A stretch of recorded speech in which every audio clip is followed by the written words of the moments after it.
Não pode ser. A voz de Alejandro de la Torre era um sussurro, quase inaudível por cima do zumbido constante da cabine do avião, mas para Helena soou como um trovão que partiu sua vida em duas, um relâmpago que iluminou os destroços de um passado que ela tentava desesperadamente manter enterrado. Seus olhos, antes focados na janela, na imensidão azul que se estendia lá fora como uma promessa de tranquilidade, agora estavam cravados no homem parado no corredor, uma aparição impossível a 10.000 metros de altura. O terno impecavelmente cortado em um tom de carvão, o relógio de luxo em seu pulso capturando a luz fria da cabine, o cabelo perfeitamente penteado para trás, era ele, sem a menor sombra de dúvida. O mesmo rosto que assombrava seus sonhos mais doces e seus pesadelos mais cruéis, agora estava ali, a poucos centímetros de distância, com uma expressão de puro espanto e reconhecimento que durou apenas um instante fugaz, mas que para ela pareceu se estender por uma eternidade de chapa, dor e validação. O tempo pareceu congelar, suspendendo todas as outras conversas e movimentos ao redor deles em um silêncio pesado e carregado. Nos braços de Helena, o pequeno Mateu, com seus 4 anos de inocência radiante, olhou para o estranho com uma curiosidade desarmada, sem entender a carga elétrica que preenchia o ar tenso entre os dois adultos. Ele apenas viu um homem alto, vestido com roupas caras, olhando para sua mãe de um jeito estranho, intenso e talvez assustado. Helena sentiu o coração martelar contra as costelas, uma mistura avassaladora de pânico, raiva e uma estranha, amarga satisfação. Por anos, ela se perguntou se este momento algum dia chegaria e agora o passado a confrontava no lugar mais improvável, encurralando-a sem escapatória. Meu Deus, é ele mesmo, pensou Helena, sentindo um calafrio percorrer sua espinha, enquanto lutava para controlar a respiração que de repente se tornara superficial e difícil, quase dolorosa. Ela apertou Mateu em seus braços de forma instintiva, um gesto primordial de proteção contra a tempestade que sentia se formar dentro de si e que ameaçava transbordar a qualquer momento, inundando o mundo com 5 anos de segredos e mágoas. O menino, sentindo a tensão súbita no corpo da mãe, o endurecimento de seus músculos, resmungou algo sobre querer seu suco de uva e se aninhou mais em seu colo, buscando a segurança familiar de seu abraço quente e do cheiro de lavanda de seu cabelo. A mente de Helena corria a 1000 por hora, um carrossel descontrolado de memórias e emoções, revisitando 5 anos de solidão, de lutas silenciosas, de noites em claro se perguntando como seria a vida de seu filho se as coisas tivessem sido diferentes, se ele tivesse cumprido suas promessas sussurradas sob um céu estrelado. Ali estava a resposta, vestida em seda italiana e poder inquestionável olhando para eles como se fossem fantasmas de uma vida que ele escolheu esquecer, uma inconveniência que surgiu para manchar seu presente perfeito. A Sur, presa no rosto de Alejandro, rapidamente deu lugar a uma máscara de frieza calculada, uma transformação sutil, mas que Helena percebeu com uma clareza dolorosa e terrivelmente familiar. Ele estava se fechando, erguendo as muralhas impenetráveis de indiferença que o protegiam do mundo e dela. Ela podia ver a negação se formando em seus olhos escuros, a tentativa desesperada de apagar aquele encontro improvável da realidade, como se pudesse simplesmente desejar que eles não existissem assim, fazê-los desaparecer. Se você gosta deste tipo de conteúdo, não se esqueça de se inscrever em nosso canal. Publicamos vídeos todos os dias e dê um like no vídeo se você gosta desta história. E nos deixe nos comentários, contando de onde você é e a que horas nos escuta. Alejandro recompôs-se com a velocidade de um predador que recupera o equilíbrio, a surpresa inicial sendo substituída por uma frieza cortante que gelou a alma de Helena e extinguiu a pequena chama de esperança que ela nem sabia que ainda existia. Ele forçou um sorriso polido, um daqueles que usava em reuniões de negócios para intimidar adversários ou em eventos de caridade para encantar a imprensa, e disse em um tom controlado, quase um murmúrio, alto o suficiente apenas para que ela ouvisse por cima do ruído do motor: "Perdão, senhora. Acredito que a confundi com outra pessoa." As palavras foram como punhais de gelo cravados em seu coração, cada sílaba uma negação brutal e deliberada. Confundida com outra pessoa? Depois de tudo o que viveram, depois da noite que mudou sua vida para sempre, a noite que deu a ela o presente mais precioso do mundo, A negação era tão descarada, tão cruel e tão pública, que por um instante ela ficou completamente sem ar, sentindo o rosto esquentar com a ilhação e a raiva impotente. Ele olhou para Mateu mais uma vez, um brilho de algo indecifrável, e talvez assustado passando por seus olhos antes de se virar e seguir para seu assento na primeira classe, sem olhar para trás nem por um segundo. A porta que separava as duas seções do avião se fechou com um clique suave, criando uma barreira física que simbolizava o abismo social intransponível entre eles. Helena ficou ali paralisada, sentindo os olhares curiosos de outros passageiros sobre ela, perfurando sua pele. Não, ele não vai fazer isso comigo de novo, pensou ela, uma chama de determinação começando a queimar dentro de si, alimentada pela injustiça. Mateu, alheio ao drama, puxou a manga de sua blusa. Mamãe, quem era aquele moço? Helena engoliu o nó na garganta, forçando a voz a sair calma. Ninguém importante, meu amor. Apenas um homem perdido. A viagem de volta para casa foi um borrão de ansiedade e pensamentos turbulentos que pareciam girar sem controle em sua mente, cada quilômetro percorrido aprofundando o abismo entre o que aconteceu no avião e a vida que ela precisava retomar. Cada ruído da aeronave, cada solavanco da turbulência, parecia um reflexo do caos que se instalara em sua alma, um eco físico de seu mundo interior em colapso. Ao desembarcarem no aeroporto lotado de São Paulo e pegarem o ônibus para seu bairro na periferia, o contraste entre os dois mundos nunca pareceu tão gritante, tão violento e injusto. A opulência silenciosa da primeira classe onde Alejandro viajava, com suas poltronas de couro, taças de champanhe e serviço impecável, e a realidade ruidosa e lotada do transporte público, com seus assentos de plástico e o cheiro de cansaço no ar, eram universos completamente distintos, separados por uma distância muito maior do que alguns metros dentro de uma aeronave. Finalmente, a porta de seu modesto aparte, momento se abriu, revelando o santuário que ela havia construído com tanto esforço e amor para si e para seu filho. O cheiro de bolo de fubá que uma vizinha deixara na porta, os desenhos coloridos de Mateu colados na geladeira com imãs de bichinhos, os brinquedos espalhados pelo tapete da sala. Tudo ali falava de amor, simplicidade e pertencimento. Era um mundo pequeno, sem luxo algum, mas era seguro.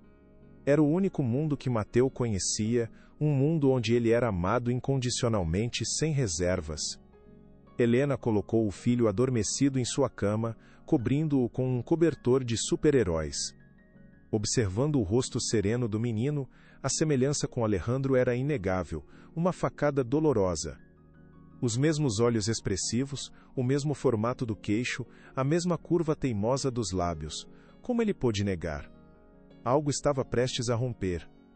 Na quietude da noite, com apenas o som suave da respiração de Mateu preenchendo o pequeno apartamento, Helena sentou-se na beirada de sua própria cama, sentindo o peso do mundo em seus ombros, uma carga que parecia ter ficado insuportavelmente mais pesada nas últimas horas.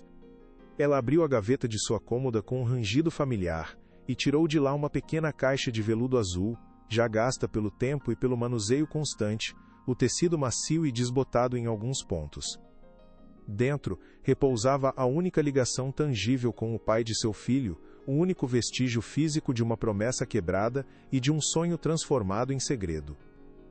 Com os dedos trêmulos, ela pegou o asterisco por medalhão por de prata, sentindo o metal frio contra a pele quente de sua mão, um contraste que parecia refletir sua própria vida.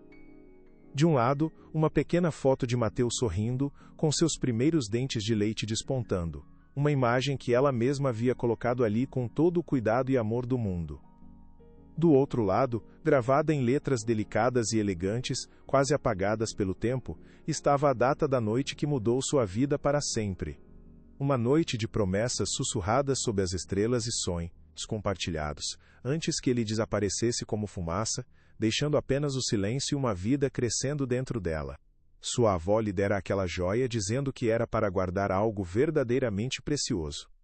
Na época, ela não imaginava que se tornaria o símbolo de uma promessa silenciosa a si mesma, um lembrete diário de sua força e do direito inalienável de seu filho à verdade. Ela o segurou com força, o metal se aquecendo em sua mão. Eu não vou falhar com você, Mateu, sussurrou para o vazio do quarto. Eu juro, As lembranças daquela noite voltaram com uma força avassaladora, tão vivas e coloridas que parecia ter acontecido ontem, não há 5 longos e solitários anos. Ela era uma jovem garçonete em um evento de gala beneficente, um trabalho extra que pegara para ajudar a pagar seus estudos de design, movendo-se entre os ricos e poderosos, sentindo-se completamente invisível, apenas mais uma peça na engrenagem que fazia aquela festa suntuosa funcionar sem problemas. E então, ele anotou: Alejandro de la Torre, o herdeiro do império imobiliário, o solteiro mais cobiçado da cidade, um homem cuja foto estampava capas de revistas, aproximou-se dela com um sorriso que poderia desarmar exércitos e derreter corações. Você tem o sorriso mais honesto que eu já vi neste salão, ele disse, sua voz suave contrastando com o barulho do salão e com a superficialidade de tudo ao redor, e o mundo de Helena virou de cabeça para baixo. Ele a tratou como uma rainha por toda a noite, ignorando os olhares de desaper, ovação de seus amigos e familiares, que a mediam de cima a baixo com um desprezo mal disfarçado, perguntando-se o que ele via em uma simples garçonete. Conversaram por horas, escondidos em um terraço com vista para as luzes cintilantes de São Paulo, a cidade a seus pés. Ele falou de seus sonhos, das pressões esmagadoras de carregar o nome da família, de seu desejo por algo real em um mundo de aparências e falsidades. Helena, por sua vez, se abriu como nunca havia feito com ninguém. Naquela noite, sob um céu de veludo salpicado de estrelas, ela se sentiu vista, compreendida, amada. Ele prometeu que a ligaria no dia seguinte. Ela acreditou com toda a sua alma. Como pude ser tão ingênua? Pensou Helena, traçando o contorno da gravação no verso da joia com a ponta do dedo, sentindo as ranhuras familiares na prata. O metal frio era a única testemunha silenciosa daquela noite mágica e da promessa quebrada que se seguiu. Algumas semanas depois daquele encontro, o enjoo matinal e o cansaço persistente a levaram a uma farmácia, e o resultado positivo no teste de gravidez mudou sua vida para sempre. O pânico inicial foi avassalador, mas logo foi seguido por uma esperança tola e persistente de que ele ficaria feliz, que aquilo era o destino unindo-os de uma forma inescapável. Ela tentou contatá-lo de todas as formas que conseguiu imaginar. Ligou para o escritório de sua empresa dezenas de vezes, deixou recados com secretárias que prometiam entregar a mensagem com vozes educadas, mas que nunca foram retornados. Em uma última tentativa desesperada, movida pela coragem que a maternidade iminente lhe dava, foi até o prédio imponente da construtora Della Baffi e da Pigada Torre, apenas para ser barrada por seguranças que a trataram com um desprezo frio e calculado, olhando para sua barriga que começava a despontar. O senhor de la Torre não recebe visita sem hora marcada, senhorita, disse um deles, com um sorriso de escárnio que a fez se sentir pequena e insignificante. Foi a primeira de muitas humilhações. Foi naquele dia que ela entendeu a verdade brutal. Para ele, ela fora apenas uma diversão, uma história para contar, um erro a ser esquecido.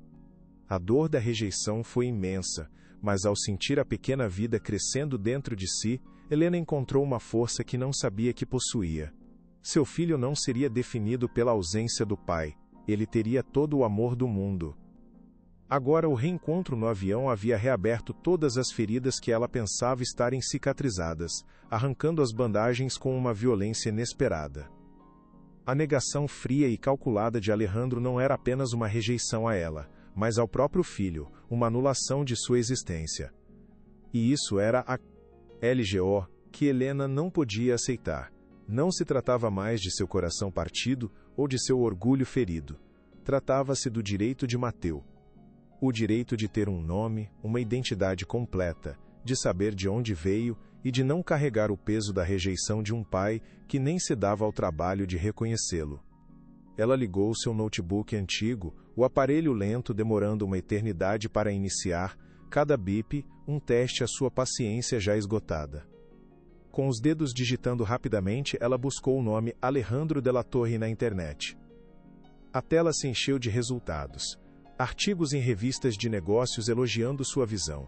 Fotos dele em eventos de caridade, sempre com um sorriso calculado para as câmeras, apertando a mão de políticos e celebridades, posando como um pilar da sociedade, um filantropo, um homem de família exemplar. A hipocrisia a deixou enjoada, com um gosto amargo na boca. O mundo precisa saber quem você realmente é, sussurrou para a tela do computador, sua voz cheia de uma nova e fria determinação. Mas a questão era assustadora. Como poderia uma mulher comum, sem recursos, sem conexões, lutar contra um gigante como aquele? Ele tinha dinheiro, poder, os melhores e mais inescrupulosos advogados. Ela não tinha nada, exceto a verdade. E a verdade, naquele momento, parecia uma arma muito pequena contra um exército. Mas o que ninguém esperava era a força que ela estava prestes a demonstrar. Eu preciso de ajuda, admitiu para si mesma, a voz um sussurro no silêncio do apartamento, uma confissão de sua própria vulnerabilidade que, paradoxalmente, a tornou mais forte. A primeira e única pessoa que lhe veio à mente foi Clara, sua melhor amiga desde a infância, a rocha em que sempre se apoiou, a única que sabia de toda a história, que a apoiou durante a gravidez e nos anos difíceis que se seguiram, sem nunca julgá-la. Ela pegou o telefone e discou o número, o coração batendo forte no peito, cada toque da chamada parecendo um eco de suas dúvidas. Do outro lado da linha, a voz sonolenta de Clara atendeu, cheia de preocupação. Helena, aconteceu alguma coisa com o Mateu? São 2 da manhã. Helena desabafou, as palavras saindo atropeladas, uma torrente de dor e raiva represadas por anos, contando sobre o encontro surreal no avião, a negação cruel, a decisão irrevogável que havia tomado de lutar pela verdade. Houve um longo silêncio do outro lado da linha, um silêncio pesado de preocupação. Quando Clara falou, sua voz estava carregada de um carinho palpável. Helena, você tem certeza absoluta? Esse homem, a família dele, eles podem destruir você. Eles têm poder para tornar sua vida um inferno, para virar o mundo contra você. Pense no Mateu. A preocupação era genuína, um lembrete dos riscos, mas nada a demoveria agora. É exatamente por causa do Mateu que eu preciso fazer isso, Clara. Respondeu ela, a voz firme pela primeira vez naquela noite, sem nenhum traço de hesitação. Ele merece saber a verdade, e Alejandro precisa assumir sua responsabilidade. Eu não estou pedindo o dinheiro dele, estou pedindo o reconhecimento do nosso filho. Se é isso que você decidiu, disse Clara com um suspiro, então eu estarei ao seu lado, até o fim. Mas você precisa ser inteligente, precisa de um bom advogado. Enquanto Helena buscava forças em sua amizade, em uma cobertura luxuosa com vista para a cidade adormecida, um cenário de poder e isolamento, Alejandro de la Torre andava de um lado para o outro como um animal enjaulado em uma prisão de vidro e mármore. A máscara de calma e controle que ele exibira no avião havia desaparecido, revelando um homem agitado, quase em pânico, a fachada de invulnerabilidade completamente rachada. A imagem daquele menino era como se olhar no espelho do tempo, uma versão em miniatura de si mesmo que ele não podia negar não para si mesmo, na solidão de sua própria mente. A semelhança era inconfundível, uma bofetada da realidade que ele tentara enterrar sob 5 longos anos de negação e silêncio deliberado. Como isso foi acontecer? De todos os voos, de todos os lugares, ele murmurava para si mesmo, passando as mãos pelo cabelo com um gesto de frustração que desmanchava o penteado perfeito. Ele pegou o telefone e ligou para seu advogado pessoal, e com ser dador de problemas, Dr. Moraes, um homem conhecido por sua frieza, discrição e eficiência em resolver as situações mais delicadas de seus clientes ricos. Moraes, temos um problema, disse Alejandro, sua voz tensa e baixa, desprovida de sua arrogância usual. Uma mulher do passado reapareceu, e ela tem uma criança. Do outro lado da linha, a voz do advogado era calma, imperturbável, acostumada a crises noturnas. Entendo, Sr. de la Torre. A criança, existe alguma possibilidade de ser sua? Alejandro hesitou por um segundo, a imagem dos olhos grandes e curiosos do menino invadindo sua mente com uma clareza assustadora. A semelhança é considerável, admitiu a contragosto a palavra soando como uma traição. Faça o que for preciso, ordenou ele, a voz novamente fria e controlada, reassumindo seu papel de comando. Eu quero essa situação contida. Imediatamente. No dia seguinte, com a determinação renovada pela conversa com Clara, Helena sentou-se à pequena mesa da cozinha, cercada por xícaras de café e a tela do notebook antigo. Elas passaram horas pesquisando, mergulhando no mundo complexo e intimidador da lei de família, lendo sobre casos de paternidade, advogados especializados e os custos exorbitantes envolvidos em cada etapa do processo. O desânimo começou a se instalar como uma névoa fria, a realidade da batalha que se avizinhava mostrando suas garras afiadas. Eu preciso de provas concretas, Clara. Mais do que a minha palavra e a semelhança do Mateu, disse Helena, a testa franzida em concentração, a mente trabalhando furiosamente. Eles vão dizer que sou uma golpista, que estou inventando tudo para conseguir dinheiro, vão me pintar como a pior pessoa do mundo. E o que nós temos? Perguntou Clara, tentando ser prática e organizar o caos de pensamentos. Helena parou por um momento, vasculhando sua memória em busca de qualquer coisa que pudesse usar como arma. Bem, a primeira prova é o próprio Mateu, disse ela. E eu tenho cartas, lembra das RTAS que eu escrevi para minha tia Lúcia logo que descobri a gravidez? Nelas eu conto tudo. Sobre ele, sobre a noite que passamos juntos, sobre minhas tentativas desesperadas de encontrá-lo, sobre o meu medo e a minha solidão. Os olhos de Clara se iluminaram com uma faísca de esperança. Helena, isso é perfeito. São provas documentais datadas. Onde elas estão?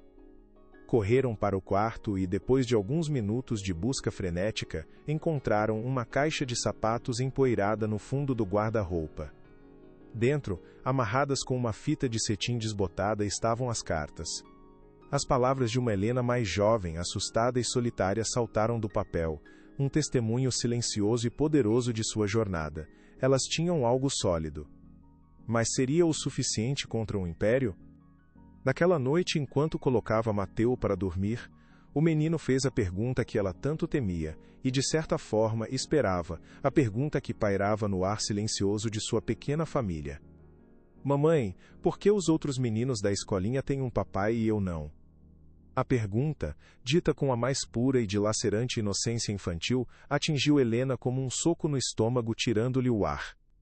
Ela se ajoelhou ao lado da cama, sentindo os olhos arderem com lágrimas não derramadas, e segurou as mãozinhas dele entre as suas. Era hora de parar de fugir daquela conversa, de parar de inventar desculpas vagas. Meu amor, você tem um papai. Ele ainda não sabe o quanto você é um menino maravilhoso e especial, mas ele vai saber, logo, logo, a mamãe promete. A promessa, dita em voz alta para seu filho, selou seu destino. Não havia mais volta, não havia mais dúvidas, não havia mais espaço para o medo paralisante. O medo ainda estava lá, um nó frio em seu peito, mas agora era infinitamente menor que sua coragem e seu amor por aquela criança que a olhava com total confiança. Ela olhou para a joia que repousava em sua cômoda, brilhando sob a luz fraca do abajur. Agora, não era apenas um lembrete de um passado doloroso, mas um farol para o futuro. O futuro que ela conquistaria para seu filho, custasse o que custasse. Eu preciso encontrar o advogado certo, pensou, enquanto voltava para o notebook e olhava uma lista de nomes que Clara havia anotado. Um em particular chamou sua atenção, Doutora Sofia Mendes. As avaliações a descreviam como implacável, brilhante e uma defensora incansável das causas perdidas. É ela, disse para si mesma, sentindo uma centelha de esperança. Do outro lado da cidade, no escritório luxuoso de Advocacia Moraes e Associados, um ambiente de madeira escura, couro e poder silencioso, uma equipe já estava trabalhando no meio da noite, mobilizada pela urgência do cliente mais importante da firma. Dr. Moraes, com um copo de uísque caro na mão, repassava as instruções para seus melhores investigadores particulares, homens discretos e eficientes que sabiam como encontrar segredos nos cantos mais escuros da vida das pessoas. Eu quero tudo sobre ela. Helena, qual é o sobrenome dela? Ele perguntou ao telefone à voz baixa e conspiratória, como um general planejando um ataque surpresa. Eu não sei. Neves, eu acho. Não me lembro, respondeu a voz de Alejandro, irritada e impaciente. Ela trabalhava para uma empresa de buffet em um evento há 5 anos. Na mansão dos Monteiro. Isso é o suficiente, disse Moraes com uma confiança assustadora, a mente já conectando os pontos. Vamos encontrá-la. Quero saber onde ela mora, onde trabalha, com quem fala, se tem dívidas, se já teve problemas com a lei, qualquer deslize em seu passado, por menor que seja. Quero saber até a cor da escova de dentes dela. Qualquer coisa que possamos usar para pintá-la como uma oportunista, uma mulher desesperada por dinheiro, uma golpista profissional. O plano de Alejandro estava em movimento, uma máquina fria e calculista projetada para esmagar Helena antes que ela pudesse sequer chegar perto de um tribunal. Eles subestimavam sua oponente de forma colossal. Não viam uma mãe defendendo o direito de seu filho, viam apenas um problema a ser eliminado, um incômodo a ser comprado, ou, se necessário, silenciado e destruído publicamente. Eles vão tentar me destruir, pensou Helena, como se pudesse ouvir os planos sendo traçados do outro lado da cidade. O medo era real, mas a determinação era maior. No dia seguinte, com o coração na boca e as mãos suando, sentindo o peso de cada dígito que discava, Helena ligou para o número do escritório de advocacia, e da Dra. Mendes. Uma secretária atendeu, e com uma voz surpreendentemente simpática e acolhedora, que foi como um pequeno bálsamo para seus nervos à flor da pele, agendou uma consulta para a semana seguinte. A Dra. Mendes tem uma agenda muito cheia, mas ela me pediu para abrir um espaço para ouvi-la assim que soube do teor do caso, disse a mulher, dando a Helena um pingo de esperança que ela agarrou com todas as forças. Uma semana. Parecia uma eternidade, um abismo de tempo no qual qualquer coisa poderia acontecer. Durante esses dias de espera angustiante, Helena viveu em um estado de alerta constante, sentindo-se vigiada, como um animal acuado. Cada carro desconhecido que parava em sua rua por mais de 1 minuto, cada telefonema de um número estranho que ela não atendia, a deixava em pânico, o coração disparado. Ela sabia que eles a estavam investigando. Sentia os olhos invisíveis do poder de Alejandro sobre ela, vasculhando sua vida modesta, procurando por uma mancha, uma fraqueza. Para se manter sã e não sucumbir à paranoia, ela se concentrou em sua rotina com Mateu, criando uma bolha de normalidade em meio ao caos. Leva-lo ao parque nos horários mais vazios, ler histórias com vozes engraçadas antes de dormir, fazer seu bolo de chocolate favorito, sujando a cozinha inteira. Esses pequenos rituais de amor eram sua âncora, o lembrete constante do porquê estava fazendo tudo aquilo. Ela pegou a joia de prata e a colocou no pescoço, por baixo da blusa. Sentir o metal frio contra sua pele lhe dava uma estranha sensação de força, como se carregasse consigo a prova física e inegável de sua verdade. Eu preciso estar preparada para tudo, pensou Helena, na noite anterior à sua consulta com a advogada, sentindo a importância daquele encontro em cada fibra de seu ser. Ela não dormiu, passando a madrugada, organizando cada pequeno detalhe que pudesse ajudar sua causa, cada fragmento de sua história. As cartas da tia foram cuidadosamente colocadas em um envelope plástico para protegê-las do tempo e do manuseio. Ela escreveu uma cronologia detalhada dos eventos em um caderno, desde a noite em que conheceu Alejandro até o encontro humilhante no avião, para não esquecer de nenhum detalhe sob a pressão do olhar de uma advogada que poderia ser sua única esperança. Ela tirou várias fotos de Mateu sob diferentes luzes e ângulos, fotos que capturavam não apenas sua doçura, mas também a semelhança chocante com o pai, uma prova viva que ela carregava nos braços. Cada passo era meticuloso, calculado, como um soldado se preparando para a batalha de sua vida. Na manhã da reunião, ela se olhou no espelho. Estava mais magra, com olheiras profundas que denunciavam suas noites sem sono, mas seus olhos brilhavam com uma determinação de aço, uma força que vinha de um lugar profundo e inabalável. Ela vestiu sua melhor roupa, uma saia e blusa simples, mas limpas e bem passadas. Queria parecer séria, crível, uma mãe responsável. Não a vítima frágil que eles certamente tentariam pintar, mas uma mulher forte lutando pelo que era certo. Ao sair de casa, deixou Mateu com Clara, dando um beijo demorado na testa do filho. A mamãe te ama mais que tudo no mundo, sussurrou em seu ouvido. Lembre-se sempre disso. Aquele seria o dia que mudaria tudo, para o bem ou para o mal. O escritório da Dra.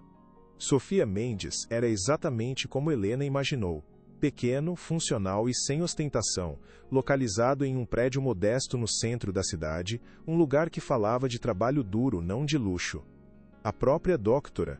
Mendes era como as avaliações descreviam, direta, com um olhar penetrante que parecia enxergar através das pessoas, despindo-as de suas fachadas e mentiras. Ela ouviu a história de Helena em silêncio absoluto, seus olhos fixos nos dela, sem interromper uma única vez, apenas fazendo anotações ocasionais, em um bloco de papel. Helena falou com o coração aberto, a voz às vezes embargada, mas sempre firme, mostrando as cartas, as fotos de Mateu, descrevendo a humilhação no avião e o medo constante que sentia desde então. Quando terminou, sentiu um alívio imenso, como se tivesse tirado um peso de suas costas. A advogada permaneceu em silêncio por um longo momento, analisando os documentos e o rosto de sua potencial cliente, pesando as palavras e as emoções. Finalmente, eu com noito vacho, Ara falou, a voz calma, mas firme como uma rocha, sem rodeios. Senhora Helena, o que a senhora está propondo é entrar em guerra com um dos homens mais poderosos e bem conectados desta cidade. Eles vão tentar desacreditá-la, humilhá-la publicamente. Eles vão vasculhar cada canto da sua vida em busca de algo para usar contra você. Eles não têm escrúpulos. Você está preparada para isso? A pergunta pairou no ar, um teste final de sua resolução. Helena respirou fundo, sentindo o contorno do objeto em seu peito, sob a blusa, sua armadura secreta. Sim, respondeu ela sem hesitar, eu estou. Um leve sorriso surgiu nos lábios da advogada. Bom, porque eu não gosto de perder. Com a decisão tomada, a postura da Dra. Mendes mudou instantaneamente de ouvinte passiva para estrategista de batalha. Ela se levantou, sua energia preenchendo a pequena sala, e começou a andar de um lado para o outro, já traçando um plano de ação em voz alta, a mente afiada trabalhando a toda velocidade. O primeiro passo será notificar formalmente o Sr. Della Torre solicitando um teste de DNA voluntário. Ele vai recusar, é claro.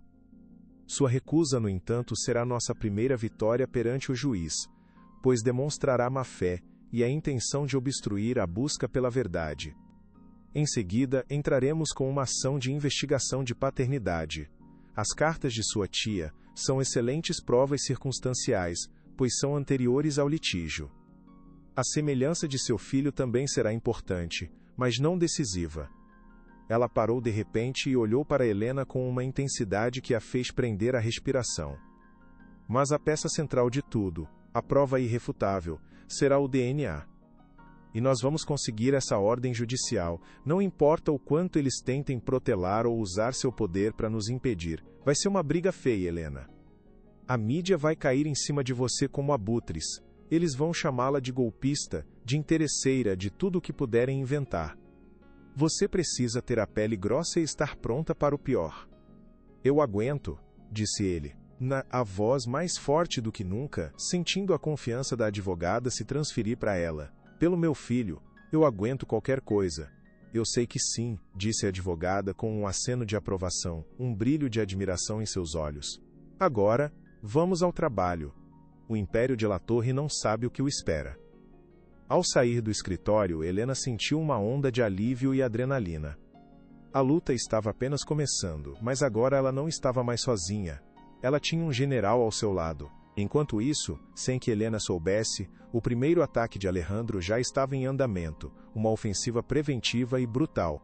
Naquela mesma tarde, um comunicado oficial da assessoria de imprensa das empresas de La Torre foi disparado para todos os principais veículos de mídia do país, da televisão aos portais de notícias online. O texto era curto, frio e brutalmente eficaz, redigido com a precisão cirúrgica dos advogados de Alejandro. Em resposta a rumores infundados que começaram a circular, o Sr. Alejandro de La Torre nega veementemente qualquer alegação de vínculo com a Sra. Helena Neves. Tais alegações são falsas e difamatórias, constituindo uma tentativa clara e oportunista de extorsão por parte da referida senhora. Medidas legais cabíveis, cíveis e criminais serão tomadas para proteger a honra e a imagem do Sr. de La Torre e de sua família. O nome dela estava ali, exposto para o mundo, manchado e julgado antes mesmo que ela pudesse se defender. Oportunista. Extorção. As palavras a atingiram como pedras, deixando-a sem fôlego, o ar sugado de seus pulmões. A guerra havia se tornado pública antes mesmo que ela desse o primeiro passo oficial. Seu telefone começou a tocar incessantemente. Eram números desconhecidos, provavelmente repórteres querendo sua versão da história, sua defesa. Ela o desligou, sentindo as mãos tremerem incontrolavelmente. A primeira humilhação pública havia chegado, mais rápido e mais cruel do que ela jamais imaginara. Ela abraçou os joelhos, sentada no chão de sua sala, sentindo o pânico subir como uma maré. Mas então, a voz da doutora Mendes ecoou em sua mente. Eles vão tentar desacreditá-la. Ela estava preparada. Ela não iria se afogar. Eles me chamaram de oportunista, Clara, disse Helena ao telefone naquela noite, a voz trêmula de raiva e humilhação, cada palavra um esforço para não desabar. Publicaram meu nome, me acusaram de extorsão antes mesmo de eu fazer qualquer coisa. Como eles souberam que eu procurei uma advogada? Como? Eu vi, amiga. É horrível.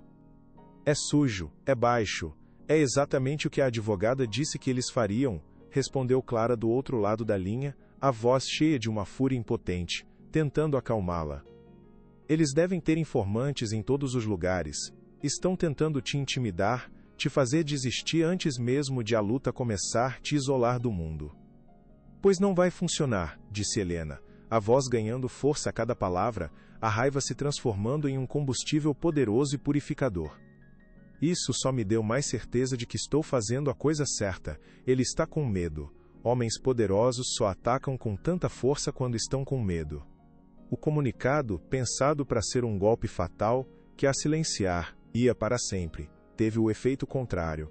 Ele solidificou a determinação de Helena e mostrou à doutora Mendes exatamente o tipo de adversário inescrupuloso que enfrentavam, dando-lhes uma vantagem moral.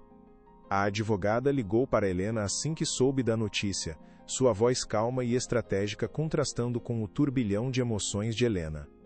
Excelente, disse ela para a total surpresa de sua cliente. Eles cometeram o primeiro grande erro tático. Atacaram sem provocação, de forma preventiva. Isso nos dá a imagem de vítima e a simpatia do público, e mais importante, do juiz. Mantenha-se em silêncio absoluto. Não fale com a imprensa sob nenhuma hipótese. Deixe que eles se enforquem com a própria corda. Nosso próximo passo será no único lugar que importa: o tribunal. Nos dias que se seguiram, a vida de Helena se transformou em um inferno silencioso e sufocante, uma prisão sem grades. Paparazzi com câmeras de lentes enormes, que pareciam armas, acampavam do lado de fora de seu prédio, esperando por si foisende, uma oportunidade, tentando conseguir uma foto dela, ou pior, de Mateo. Os vizinhos a olhavam com uma mistura de pena, curiosidade mórbida e desconfiança, cochichando quando ela passava pelos corredores, o som de seus nomes sendo sussurrado como uma ofensa. Ela mal saía de casa com medo de expor seu filho àquele circo midiático grotesco. Clara se tornou sua linha de vida, seu único contato com o mundo exterior, fazendo compras para ela, ajudando a distrair Mateo, que não entendia por que não podia mais brincar na pracinha do bairro ou visitar seus amigos. "Mamãe, por que não podemos ir ao parquinho?" perguntou o menino, com os olhos tristes fixos na janela, a testa colada no vidro frio. "O parquinho está fechado para a reforma, meu amor." "Mas olha que legal, vamos montar uma cabana de lençóis na sala. Vai ser muito mais divertido." Ela mentia, o coração partido em 1000 pedaços a cada palavra inventada. Cada mentira era uma pequena facada em sua alma, um sacrifício de sua honestidade para a proteger a inocência dele. Ela estava tentando proteger a pureza de seu mundo, mas sentia que o mundo sujo dos adultos já estava batendo à sua porta, ameaçando invadir seu pequeno santuário de amor e segurança. Isso tem que acabar logo, pensou enquanto construía a fortaleza de lençóis na sala. A humilhação pública era uma nuvem escura sobre sua cabeça, mas nas risadas de seu filho, ela encontrava a luz de que precisava para continuar lutando na escuridão.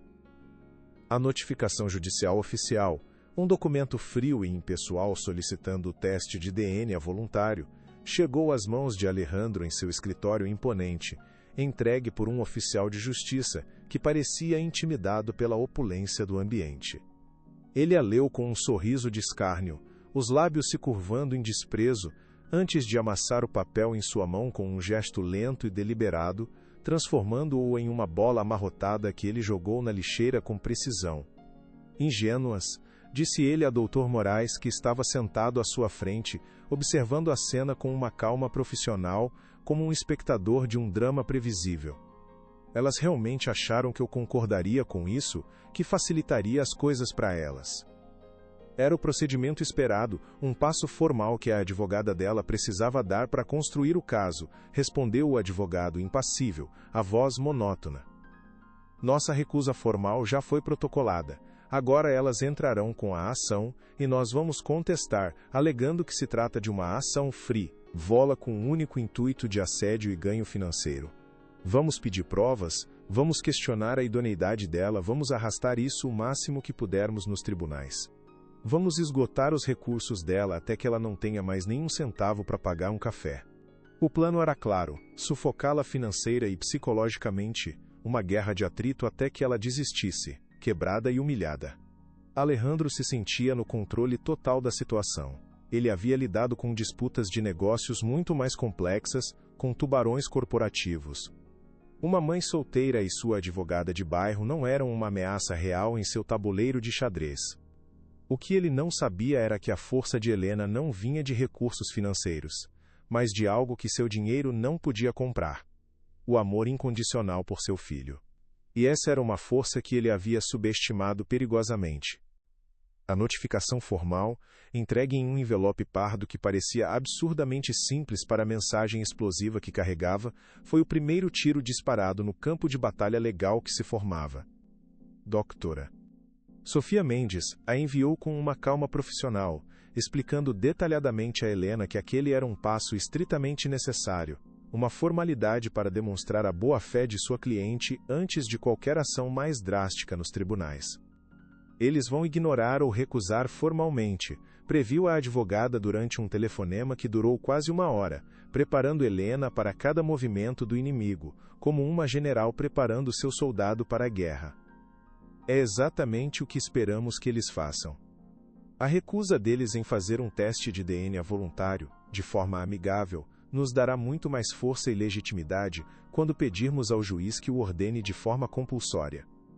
Helena, sentada à sua pequena mesa de cozinha, olhava para a cópia do documento com as mãos trêmulas, o papel parecendo frio e hostil. Ver o nome de Alejandro de la Torre e o seu próprio nome juntos, lado a lado, em um documento com timbre oficial do Fórum, tornava tudo terrivelmente real e assustador.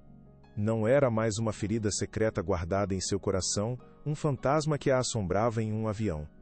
Era uma disputa protocolada, um conflito que agora existiria nos registros frios e impessoais do sistema judiciário, aberto para o mundo ver e julgar. E se eles simplesmente me ignorarem para sempre? Perguntou Helena, a voz fraca, quase um sussurro, o medo tentando encontrar uma brecha em sua determinação. Eles não podem, garantiu Sofia com firmeza. O silêncio também é uma resposta, e uma que o juiz não verá com bons olhos. Estamos apenas começando, Helena. Respire fundo. Este é o primeiro passo de uma longa caminhada, mas cada passo parecia ser em um terreno minado. No topo de seu arranha-céu de vidro e aço, um monumento ao seu próprio poder, Alejandro de la Torre recebeu a notificação com um desprezo palpável, e performático, como um rei recebendo uma petição de um camponês. Ele nem sequer se deu ao trabalho de abrir o envelope, apenas o deslizou pela imensa mesa de mogno polido em direção ao Dr. Moraes, que o pegou com a ponta dos dedos, como se estivesse manuseando algo contagioso e sujo, algo indigno de tocar a pele de um homem de seu status. Previsível, disse o advogado, com um sorriso fino e condescendente que não alcançava seus olhos frios como os de um réptil. Ela contratou Sofia Mendes, uma advogada de causas populares, conhecida por seu teatro no tribunal.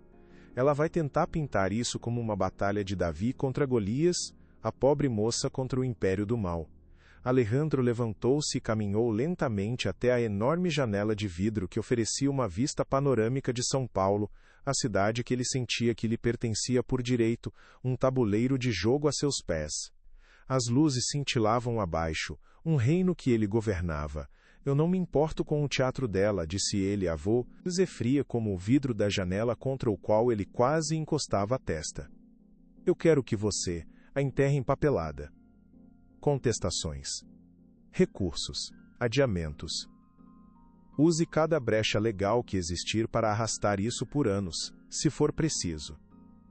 Eu quero que ela se arrependa amargamente do dia em que decidiu cruzar meu caminho, que ela deseje nunca ter nascido. Dr. Moraes acenou com a cabeça, já mentalizando as petições e estratégias de adiamento, o labirinto burocrático que ele construiria ao redor dela. Vamos questionar a motivação, a moralidade, a sanidade, tudo. Vamos esgotar seus recursos financeiros e emocionais até que ela não tenha mais forças para lutar.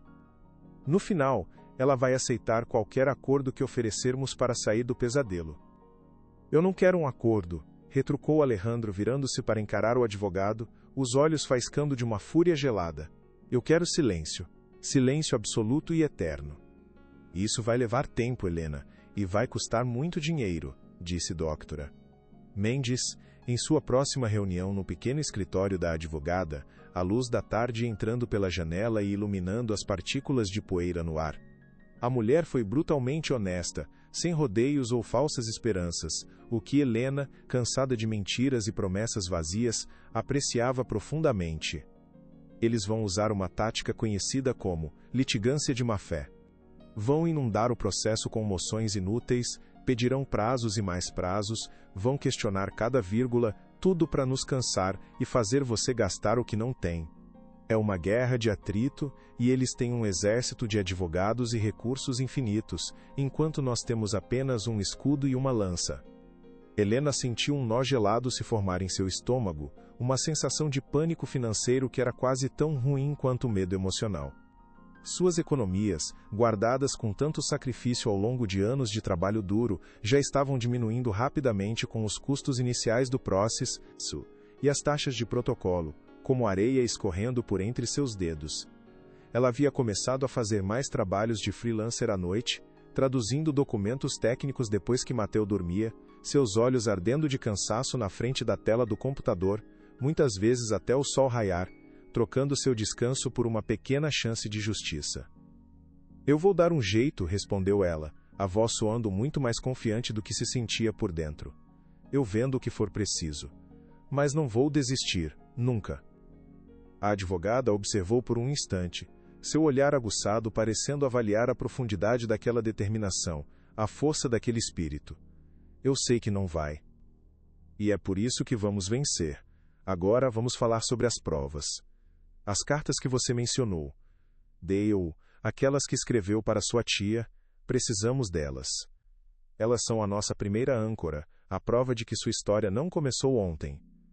Helena assentiu, sentindo um pequeno fio de esperança em meio ao desespero financeiro. As cartas eram um pedaço de sua alma, um testemunho de sua dor. Agora, elas seriam sua arma. Por que você guardou isso por tanto tempo, mamãe? Perguntou Mateu, com a curiosidade inocente das crianças que muitas vezes acerta o coração dos adultos como uma flecha, apontando para a caixa de sapatos empoeirada que Helena tirou do fundo do armário, um artefato de uma vida passada. Dentro, amarradas com uma fita de cetim azul desbotada, estavam as cartas, um tesouro esquecido, um diário de sua dor e de sua força. Helena sentou-se no chão ao lado do filho e pegou um dos envelopes amarelados, o papel frágil e quebradiço em seus dedos, o cheiro de guardado invadindo suas narinas. São histórias, meu amor. Histórias de muito, muito tempo atrás, disse ela, a voz suave para não assustá-lo com o peso daquelas palavras, para proteger sua inocência um pouco mais. Ela não podia ler o conteúdo para ele, não ainda. Mas apenas segurar aquelas folhas de papel era como tocar fisicamente no passado, em uma versão de si mesma que ela mal reconhecia. Uma jovem assustada, apaixonada e terrivelmente sozinha.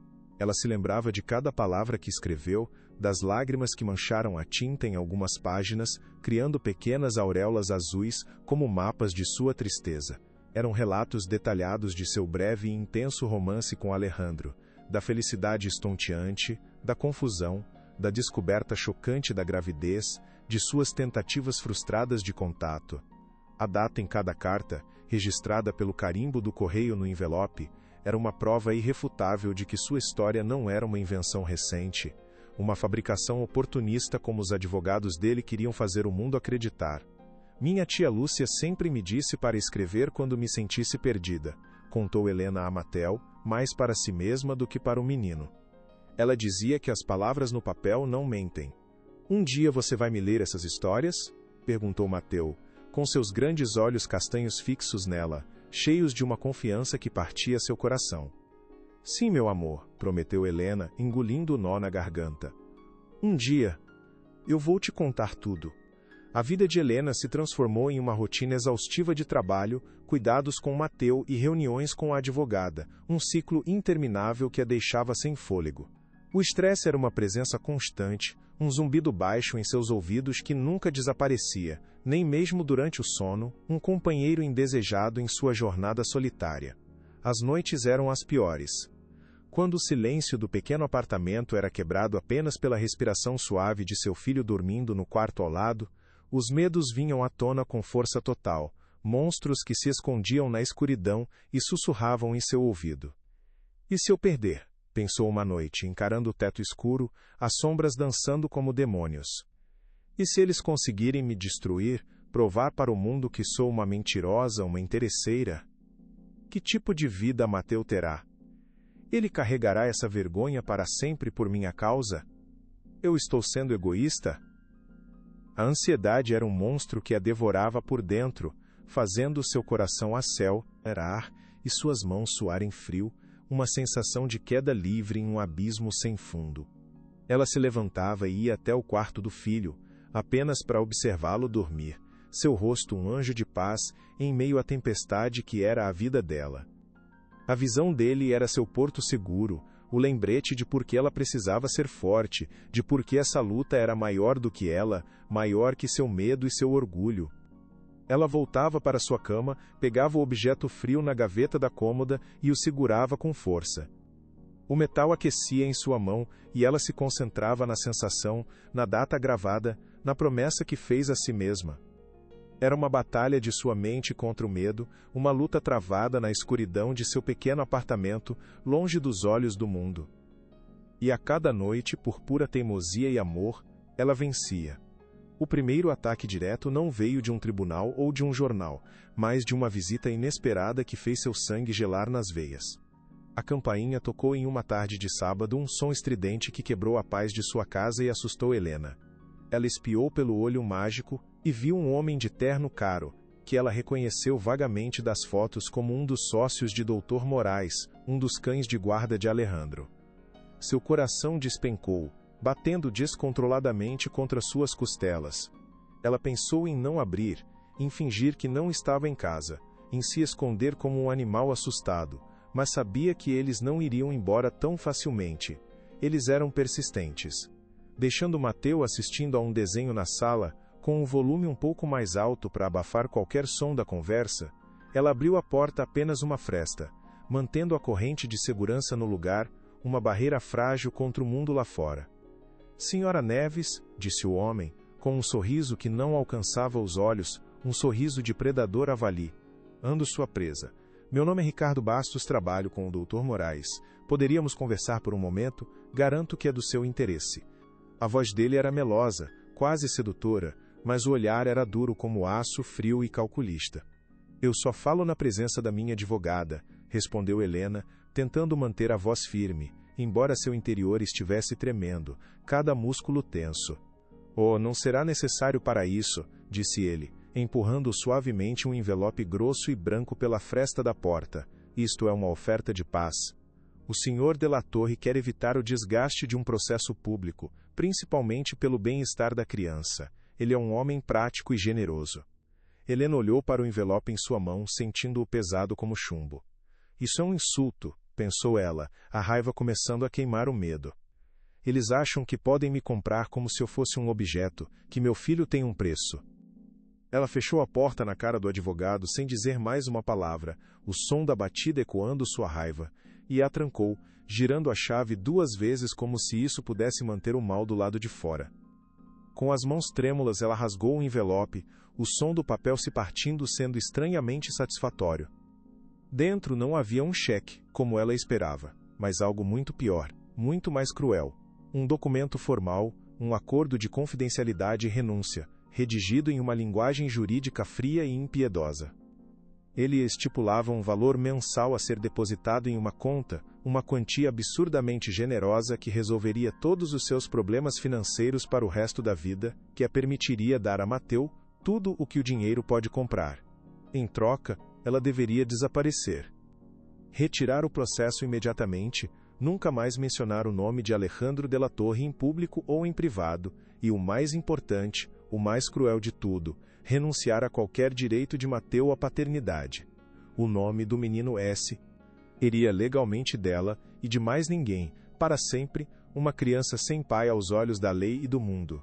Era a proposta mais desumana que ela poderia imaginar. Eles não estavam oferecendo ajuda, estavam oferecendo dinheiro para apagar seu filho da existência, para comprar sua identidade, para transformá-lo em um segredo bem pago. O documento era uma tentativa de comprar sua alma e o futuro de Mateu. A humilhação a invadiu, quente e sufocante, como uma onda de lama. Ela rasgou o papel em dezenas de pedaços pequenos, sentindo uma fúria libertadora a cada rasgo, destruindo a oferta insultuosa. Deixou os pedaços caírem no lixo como confetes de uma celebração sombria e silenciosa.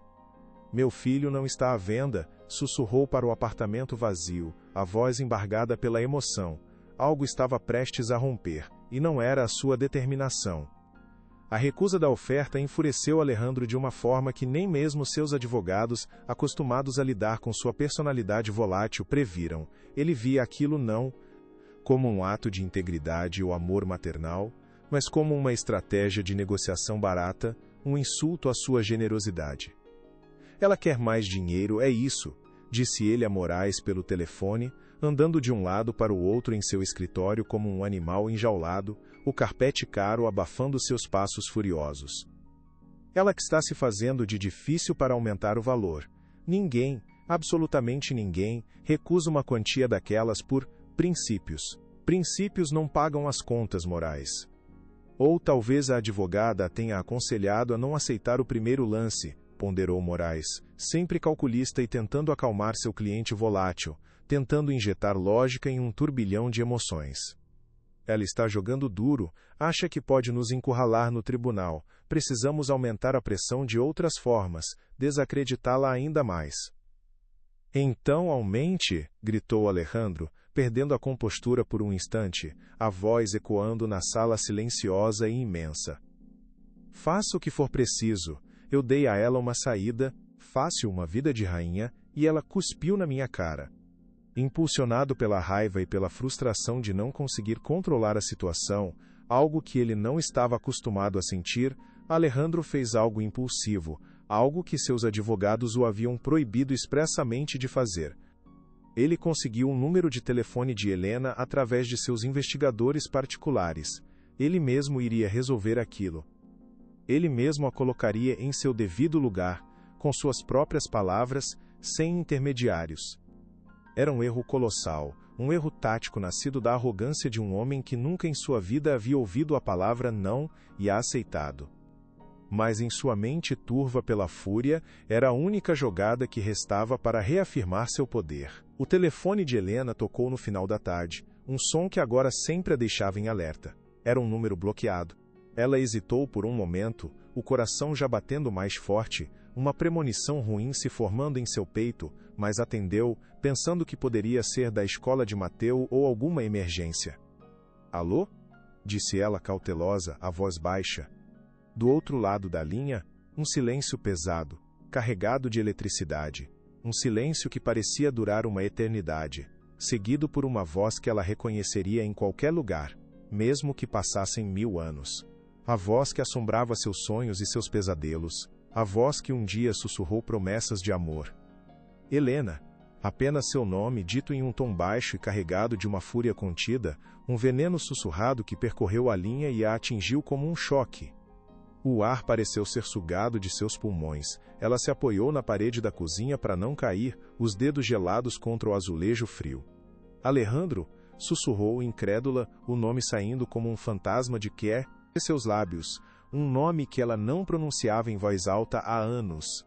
Você cometeu um grande erro ao recusar minha oferta, disse ele, ignorando a pergunta dela. A voz dele era puro desprezo, destilado com anos de poder e privilégio. Você nunca deveria ter me incomodado com isso. Você é uma página virada, um erro de uma noite. Você sabe qual é a minha posição, e sabe que haverá consequências graves por sua insistência. Você não tem ideia de com quem está mexendo.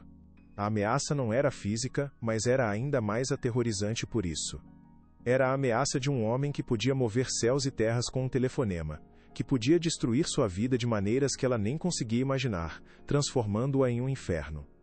Você não me assusta, mentiu Helena, a voz tremendo apesar de seus melhores esforços para parecer forte. Você está cometendo um erro, Alejandro. Um erro do qual vai se arrepender.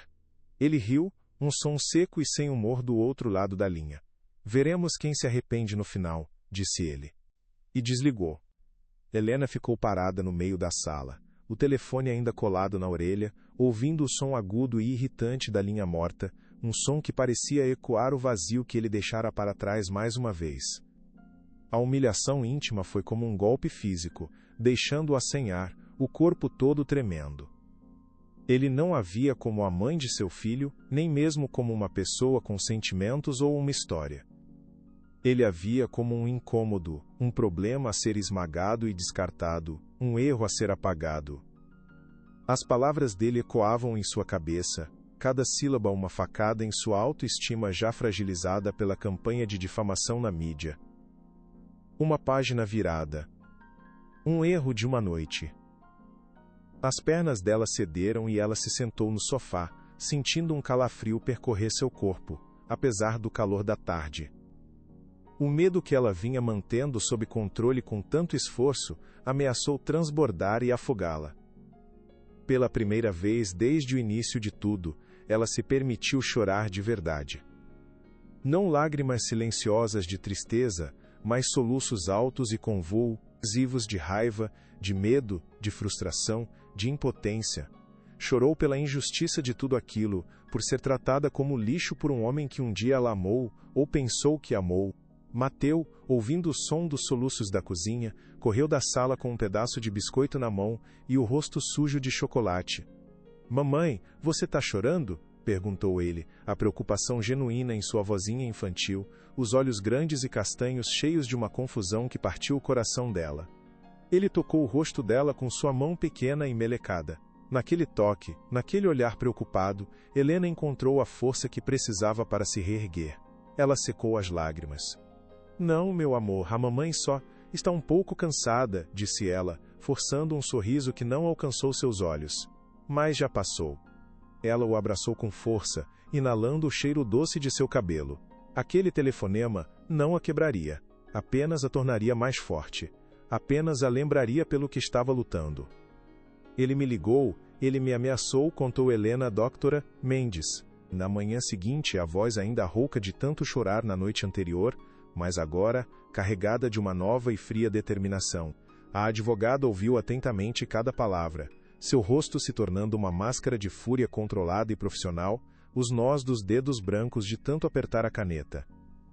O idiota arrogante, murmurou ela, mais para si mesma do que para Helena, balançando a cabeça em descrença.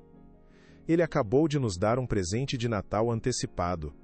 A arrogância dele será sua ruína. Ele não consegue se controlar. Ela se inclinou sobre a mesa, os olhos fixos nos de Helena. Grave todas as ligações de números desconhecidos a partir de agora. Se ele ligar de novo, tente mantê-lo na linha o máximo que puder. Tente fazê-lo repetir as ameaças.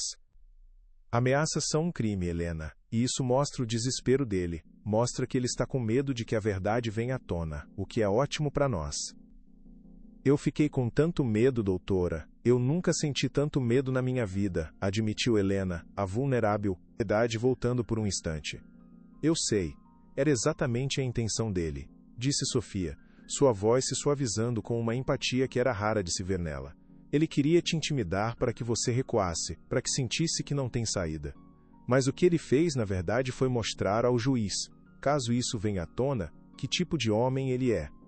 Um valentão. E juízes, em sua maioria, não gostam de valentões, especialmente quando a outra parte é uma mãe lutando pelo reconhecimento de seu filho. A perspectiva da advogada transformou o evento aterrorizante em uma vantagem estratégica. Helena sentiu um pouco do peso sair de seus ombros. Então, o que fazemos agora? Perguntou ela, sentindo uma centelha de esperança. Agora nós contra-atacamos, disse a advogada com um brilho perigoso nos olhos. Vamos usar o desespero dele contra ele. Vamos pedir uma audiência preliminar e apresentar as cartas. Vamos mostrar ao juiz que temos um caso sólido e que estamos sendo assediadas por nos recusarmos a ser compradas. Enquanto a batalha legal se intensificava nos bastidores, a guerra na mídia continuava a todo vapor, uma máquina de difamação bem financiada pelo dinheiro de Alejandro.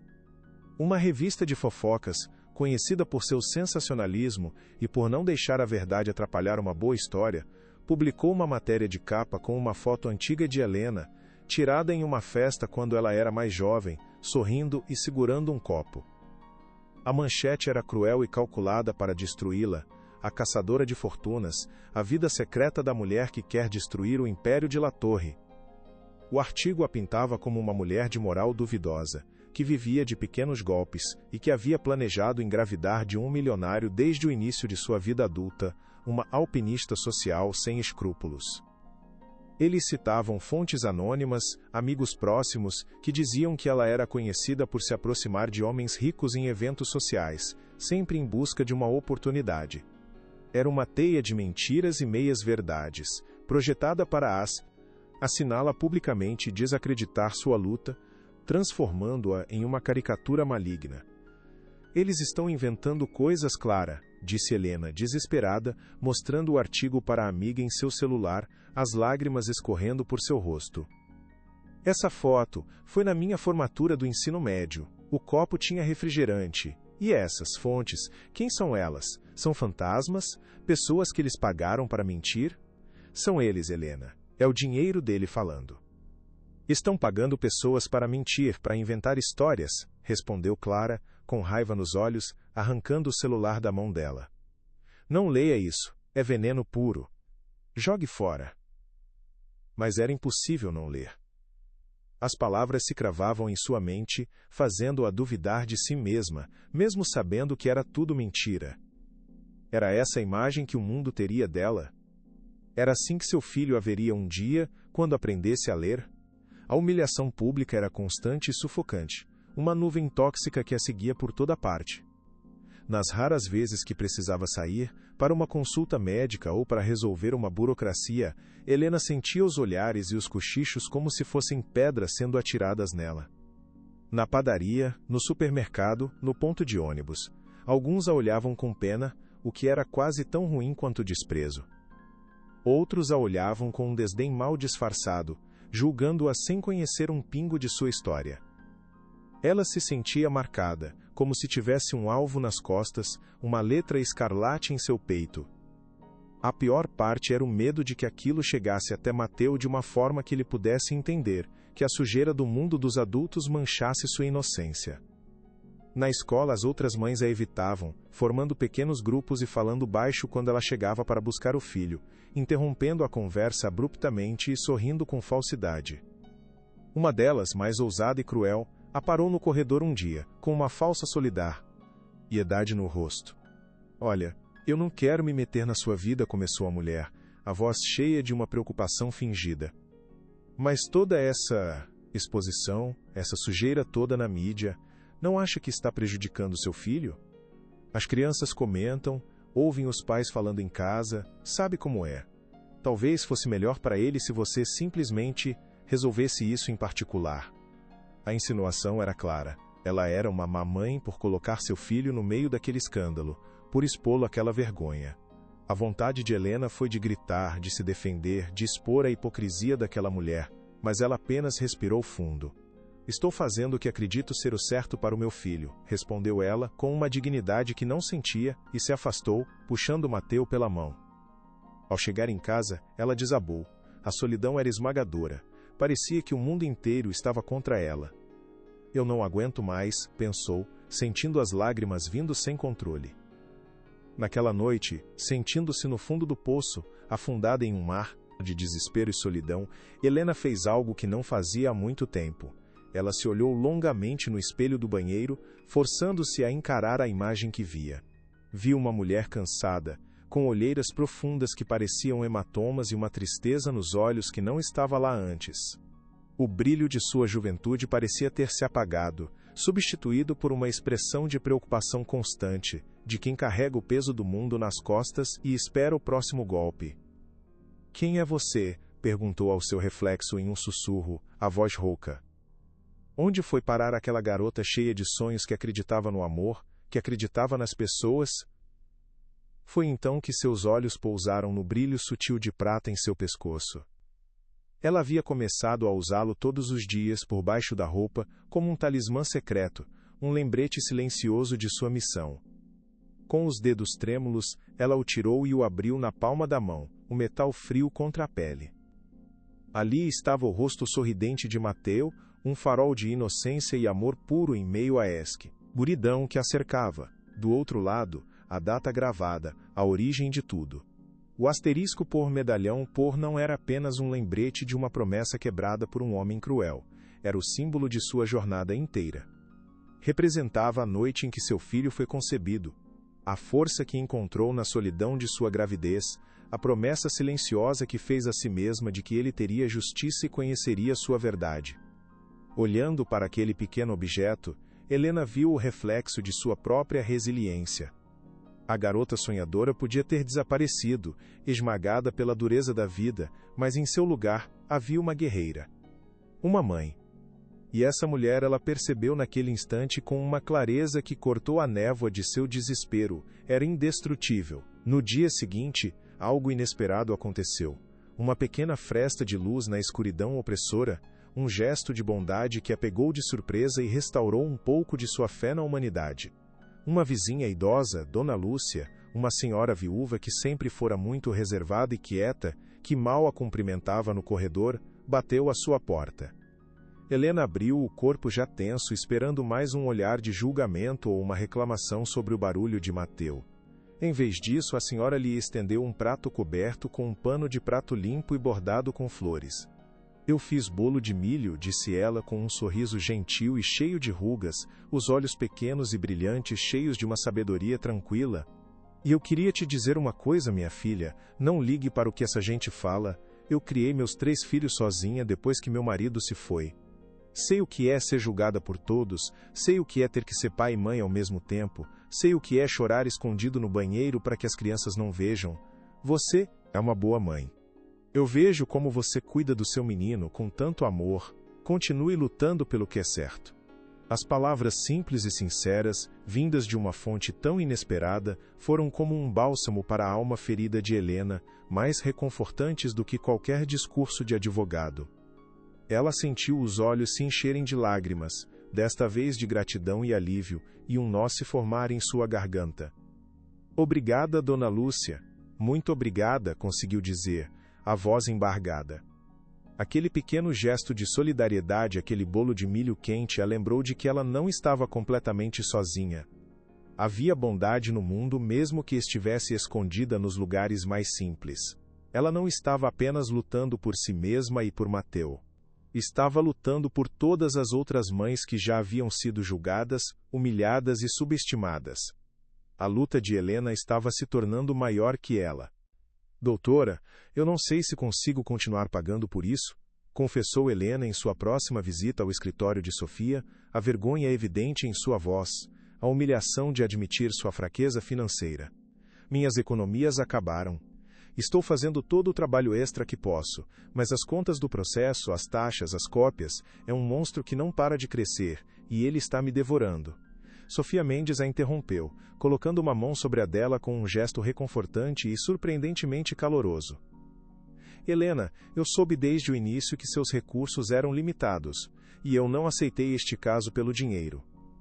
Eu o aceitei porque acredito em você, porque acredito na sua causa e porque odeio valentões ricos que acham que podem comprar o mundo e as pessoas, que acham que as regras não se aplicam a eles.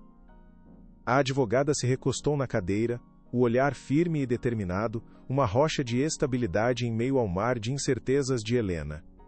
Vamos fazer o seguinte. Nós vamos entrar com um pedido de justiça gratuita. Dada a sua situação financeira e a natureza do caso, é muito provável que o juiz conceda, cobrindo todas as custas do processo daqui para frente. E quanto aos meus honorários, vamos deixar para nos preocupar com isso quando ganharmos. E nós vamos ganhar. A generosidade e a fé inabalável da advogada deixaram Helena sem palavras, chocada. Era uma tábua de salvação, uma chance de continuar lutando quando ela pensou que teria que desistir, que o dinheiro de Alejandro finalmente a venceria, sufocando-a em burocracia.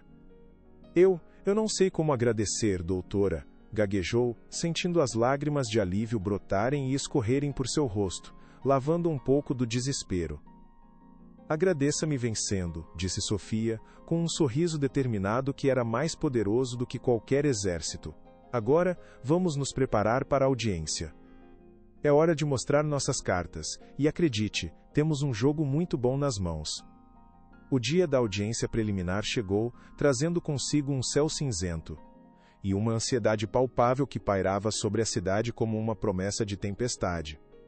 Não era o julgamento final, apenas uma sessão para o juiz ouvir ambos os lados e decidir os próximos passos, incluindo a necessidade crucial de um teste de DNA, o ponto central de toda a disputa. Helena sentiu como se estivesse caminhando para a forca ao entrar no prédio imponente do fórum. Os corredores de mármore frio e polido pareciam ecoar seus batimentos cardíacos acelerados, cada passo uma batalha contra a vontade de fugir. Do outro lado do corredor, ela ouviu. Alejandro estava lá, impecável em seu terno de grife, cercado por sua equipe de 3 advogados, parecendo um rei com sua corte, exalando poder e confiança. Ele a viu também. Seus olhos se encontraram por um breve segundo através da multidão, e ele lhe lançou um olhar de puro desprezo e ódio, um olhar que dizia, você vai pagar por isso, você vai se arrepender de ter nascido. Helena sentiu um calafrio percorrer sua espinha, mas não desviou o olhar. Ela ergueu o queixo, sentindo o contorno do pequeno objeto sob sua blusa, uma armadura invisível contra o veneno dele, um lembrete de sua força. Ao seu lado, Doctora. Mendes lhe deu um aperto de mão reconfortante e firme. Lembre-se do que falamos. Responda apenas o que for perguntado. Seja honesta, calma e firme. A verdade é a sua única arma aqui dentro. Não se deixe intimidar pelo teatro deles.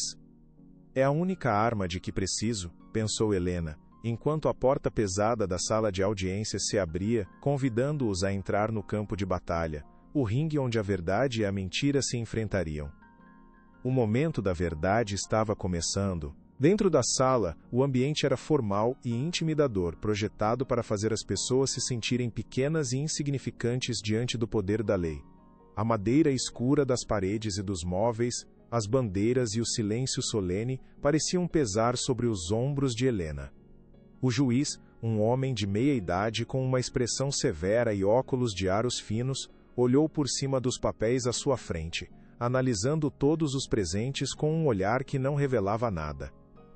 Dr. Moraes falou primeiro, sua voz suave e persuasiva preenchendo o silêncio da sala, um ator talentoso em seu palco favorito. Ele pintou Helena como uma mulher instável e oportunista, que estava usando uma semelhança casual para tentar extorquir dinheiro de uma família respeitável e proeminente, uma golpista que se aproveitava da bondade de seu cliente. Ele descreveu a ação como uma aventura jurídica sem mérito algum, um assédio a um cidadão honrado e um pai de família exemplar.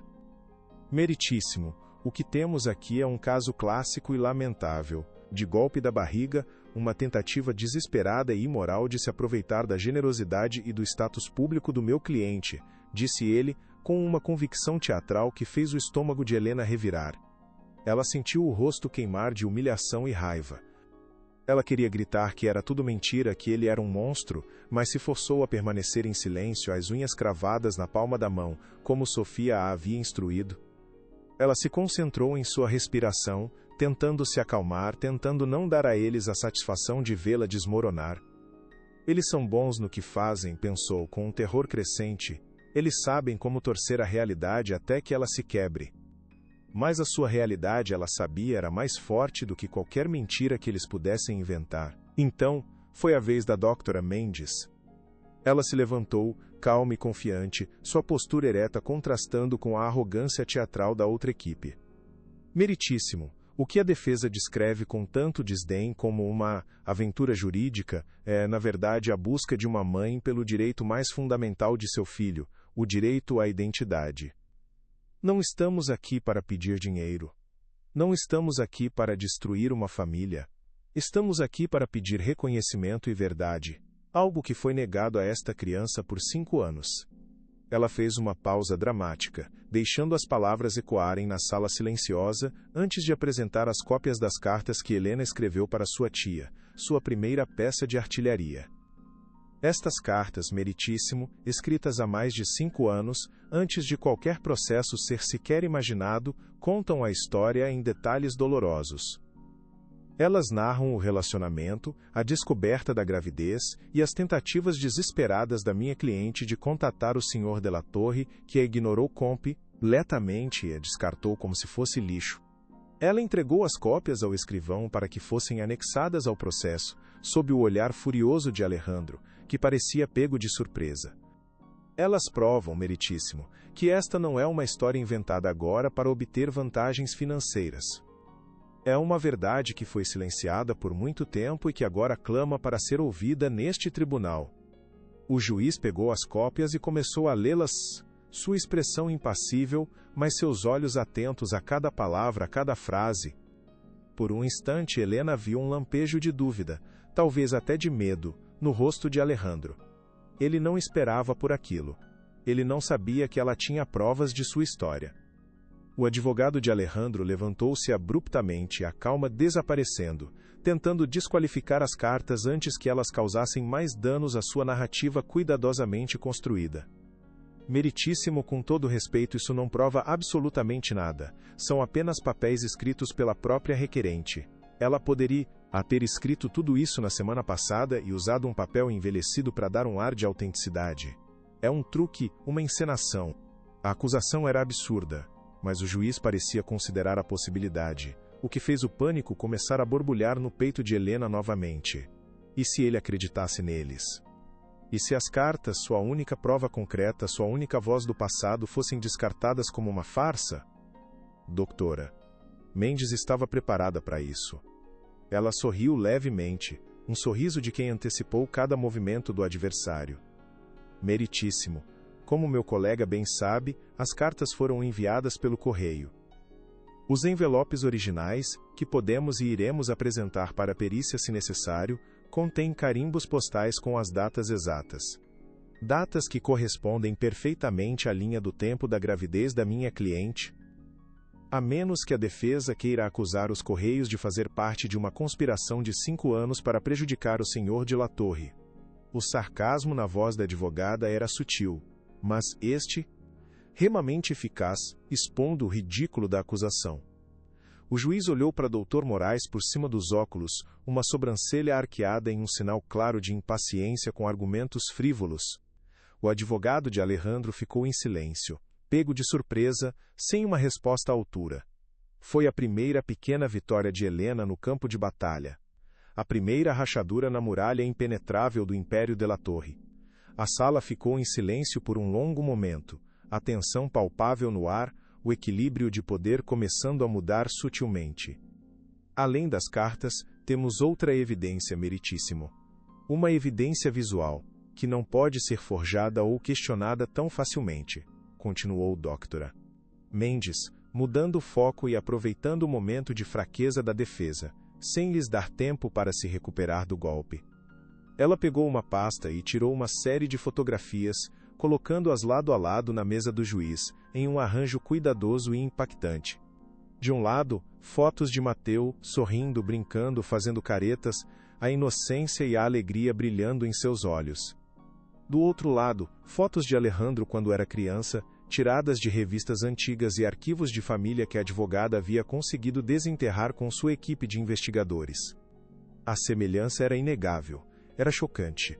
Os mesmos olhos expressivos, o mesmo formato do queixo, o mesmo sorriso travesso que parecia iluminar o rosto. Eram como duas gotas de água separadas pelo tempo, um espelho genético que contava uma história que nenhuma palavra poderia negar. Como a defesa explique a essa extraordinária coincidência? Perguntou a advogada, a voz calma, mas cortante como uma navalha, deixando a pergunta pairar no ar. O juiz olhou das fotos do menino para o rosto de Alejandro, ali na sala, e de volta para as fotos das crianças. Um murmúrio percorreu a sala de audiências, o som de dezenas de pessoas reconhecendo a verdade inegável. Dr. Moraes se levantou rapidamente, tentando controlar o dano. Semelhança não é prova, meritíssimo, é circunstancial na melhor das hipóteses, muitas pessoas se parecem. Mas o dano já estava feito. A imagem era poderosa demais para ser ignorada. Pela primeira vez, Alejandro de la Torre parecia desconfortável, sua máscara de controle absoluto começando a rachar visivelmente sob o peso da evidência. O juiz ponderou por um longo tempo, um tempo que pareceu se estender por horas, os olhos alternando entre os advogados, Helena e Alejandro, como se pesasse não apenas as provas apresentadas, mas as almas de cada um dos envolvidos naquele drama humano. O silêncio na sala era tão denso que podia ser cortado com uma faca. Helena prendeu a respiração, sentindo o destino de seu filho e o seu próprio pendurado naquela decisão, naquele momento. Cada segundo parecia uma hora, cada batida de seu coração um trovão em seus ouvidos. Estou convencido de que há elementos suficientes para prosseguir com a investigação de paternidade, disse o juiz finalmente, sua voz ressoando na sala e fazendo o coração de Helena disparar, desta vez de esperança. As evidências apresentadas pela requerente, embora circunstanciais como a defesa aponta, são fortes o suficiente para justificar a necessidade de uma prova conclusiva e irrefutável para que a justiça seja feita. Ele fez uma pausa dramática olhando diretamente para Alejandro, que o encarava com uma fúria mal contida, os olhos faiscando de raiva por ter seu poder desafiado. Portanto, eu determino a realização de um exame de DNA para verificação de paternidade. O Sr. de la Torre e a criança deverão comparecer ao laboratório indicado pelo tribunal na data e hora designadas.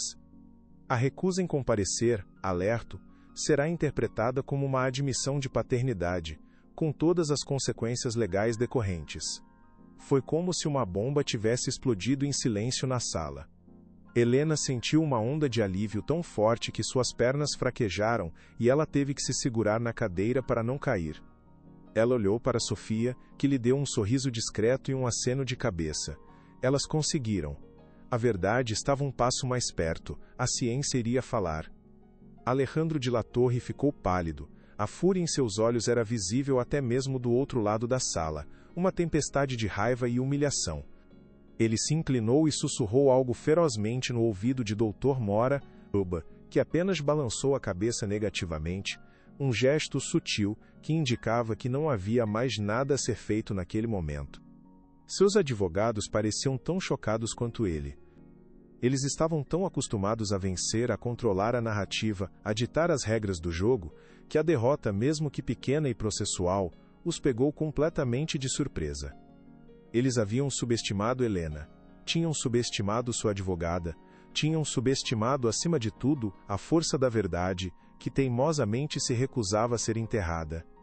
Ao saírem da sala, Helena evitou olhar para ele. Ela não queria ver seu ódio, não naquele momento. Queria apenas saborear aquela pequena, mas imensa vitória, o primeiro raio de sol depois de uma longa e escura tempestade. Conseguimos, Helena. Conseguimos a ordem, disse Sofia, abraçando-a no corredor, um gesto raro de afeto vindo da advogada sempre tão profissional e contida. Este é o ponto de virada. Eles não podem mais se esconder atrás de mentiras e advogados caros.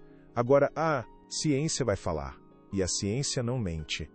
Helena sentiu, as lágrimas finalmente escorrendo por seu rosto, mas desta vez eram lágrimas de esperança, de alívio, de uma justiça que parecia, pela primeira vez, alcançável. A jornada ainda era longa e cheia de perigos, ela sabia, mas agora, pela primeira vez, o final parecia possível. O que eles fariam agora que foram encurralados pela justiça? Eles tentariam alguma manobra desesperada? O mais forte está por vir, fique até o final. A notícia da ordem judicial vazou para a imprensa quase que instantaneamente, provavelmente por alguém de dentro do próprio fórum que vendeu a informação para o primeiro repórter que encontrou. Naquela noite, o rosto de Helena estava em todos os noticiários, mas a narrativa havia mudado drasticamente, como uma maré que vira de repente. Ela não era mais apenas a caçadora de fortunas ou a mulher oportunista. Agora, ela era a mãe que conseguiu uma ordem judicial contra o magnata, a mulher que enfrentou o gigante e venceu o primeiro e crucial round da batalha. A opinião pública, sempre volúvel e sedenta por uma boa história, começou a pender a seu favor. As pessoas adoram uma história de Davi e Golias, e a dela era a personificação disso, a luta da mulher comum contra o poder opressor. Ela começou a receber mensagens de apoio de estranhos nas redes sociais, de outras mães solteiras que haviam passado por batalhas semelhantes e se sentiam representadas por ela, que viam em sua coragem um reflexo de seus próprios desejos de justiça. Pela primeira vez em meses, ela não se sentia tão sozinha, tão isolada em sua luta. A vitória no tribunal, mesmo que preliminar, deu-lhe uma nova legitimidade aos olhos do mundo, limpando um pouco da lama que haviam jogado sobre seu nome. Viu? As pessoas estão começando a ver a verdade, disse Clara, mostrando a ela os comentários positivos em uma matéria online, emocionada com a mudança. Helena leu as mensagens, o coração se aquecendo com o apoio inesperado de mulheres que ela nunca conheceu, mas que entendiam sua dor. Eu não estou fazendo isso só por mim, estou? Pensou ela, com uma nova e poderosa compreensão. Estou fazendo por todas elas. Sua luta pessoal havia se tornado um símbolo de algo muito maior, uma batalha contra a arrogância do poder e pelo direito à dignidade. Do outro lado da cidade, na fortaleza de vidro e aço que era o escritório de Dr. Moraes, o clima era de crise e fúria, a derrota pairando no ar como uma fumaça tóxica. Como você deixou isso acontecer? Rosnou Alejandro, sua voz perigosamente baixa e controlada, o que era ainda mais assustador do que seus gritos. Você me garantiu que isso nunca chegaria a um teste de DNA. Você me deu sua palavra de que enterraria isso em burocracia. Nós subestimamos a advogada dela e as evidências que ela tinha, admitiu Moraes pela primeira vez parecendo menos do que totalmente no controle da situação, a fachada de infalibilidade rachando. As cartas foram uma surpresa, e as fotos, a semelhança é inegável, e isso claramente influenciou a decisão do juiz, criou uma predisposição contra nós. Eu não me importo com as fotos e as cartas, gritou Alejandro, batendo com o punho na mesa com força, fazendo os objetos tremerem e um porta-retrato de cristal cair e se estilhaçar no chão. Eu não vou teste nenhum. Encontre uma maneira de impedir isso. Recorra, acuse o juiz de parcialidade, ofereça dinheiro a ele. Faça alguma coisa, Moraes. É para isso que eu te pago uma fortuna. Alejandro, escute, disse o advogado, a voz séria e firme, tentando trazer seu cliente de volta à realidade. Recorrer só vai adiar o inevitável por algumas semanas, e nos fazer parecer ainda mais culpados aos olhos do juiz e da opinião pública. Se você se recusar a fazer o teste, o juiz vai declará-lo como pai por presunção. Nós perdemos essa batalha. A ordem judicial é final, e não há mais nada que possamos fazer para impedi-la legalmente. A realidade da situação finalmente atingiu Alejandro como uma parede de tijolos. Ele estava encurralado. Pela primeira vez em sua vida, seu dinheiro e seu poder não conseguiam tirá-lo de um problema. A verdade estava vindo, como um trem desgovernado, quer ele quisesse ou não. O dia do julgamento final chegou como uma tempestade anunciada, carregando a eletricidade e meses de batalhas legais, humilhações públicas e uma esperança frágil que se recusava a morrer. O Fórum de São Paulo fervilhava de uma energia caótica e predatória. um zumbido de antecipação que parecia vibrar nas paredes de mármore. Repórteres e cinegrafistas se acotovelavam na entrada, transformando os degraus imponentes em um campo de batalha midiático, com flashes de câmeras explodindo como granadas a cada carro importante que parava no meio-fio. Helena chegou a pé, uma figura de simplicidade deliberada em meio ao circo, acompanhada apenas por Doctora, Mendes e Clara, que segurava sua mão com uma força reconfortante. Ela vestia um vestido simples, sua única joia era o pequeno volume de prata escondido sob o tecido, pulsando gelado contra sua pele, um lembrete do que estava em jogo. Ao passar pelo corredor de abutres da mídia, ela manteve a cabeça erguida, ignorando as perguntas gritadas com uma determinação que não sentia por dentro. Apenas continue andando, pensou. Dentro do salão, do tribunal, a atmosfera era ainda mais densa, o ar pesado com expectativa. Cada assento estava ocupado. Amigos da família de la Torre, executivos, curiosos, e a imprensa preenchiam a galeria, transformando a leitura de uma sentença em um espetáculo público. Helena sentou-se na primeira fileira, sentindo centenas de olhos em suas costas, julgando-a, esperando por seu colapso. Do outro lado do corredor, Alejandro de la Torre fez sua entrada não como um réu apreensivo, mas como um monarca visitando seus domínios com uma confiança inabalável. Flanqueado por sua equipe de advogados, ele caminhava com uma calma ensaiada, acenando discretamente para conhecidos na plateia, seu rosto, uma máscara de poder.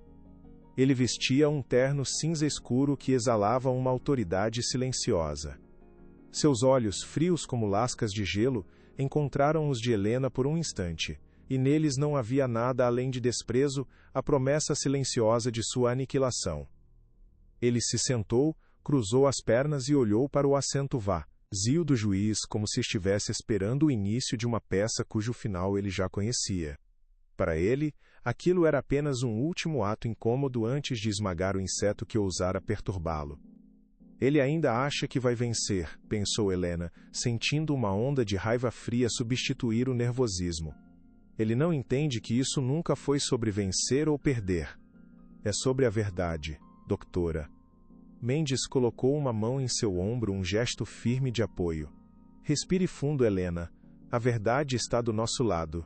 Lembre-se disso.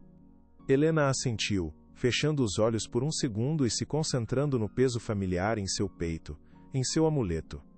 Era a sua âncora na tempestade. O silêncio caiu como uma cortina pesada quando o juiz entrou e tomou seu lugar, seu rosto uma tela em branco de imparcialidade. O som do malhete de madeira batendo ecoou na sala, um som seco e final que marcou o início do fim. Estamos aqui hoje para proferir a sentença no caso de investigação de paternidade movido por Helena Neves contra Alejandro de la Torre, começou o juiz, sua voz ressoando com a autoridade impessoal da lei. Ele começou a ler um resumo do caso, usando uma linguagem jurídica densa que parecia transformar a dor de uma vida em meros parágrafos processuais.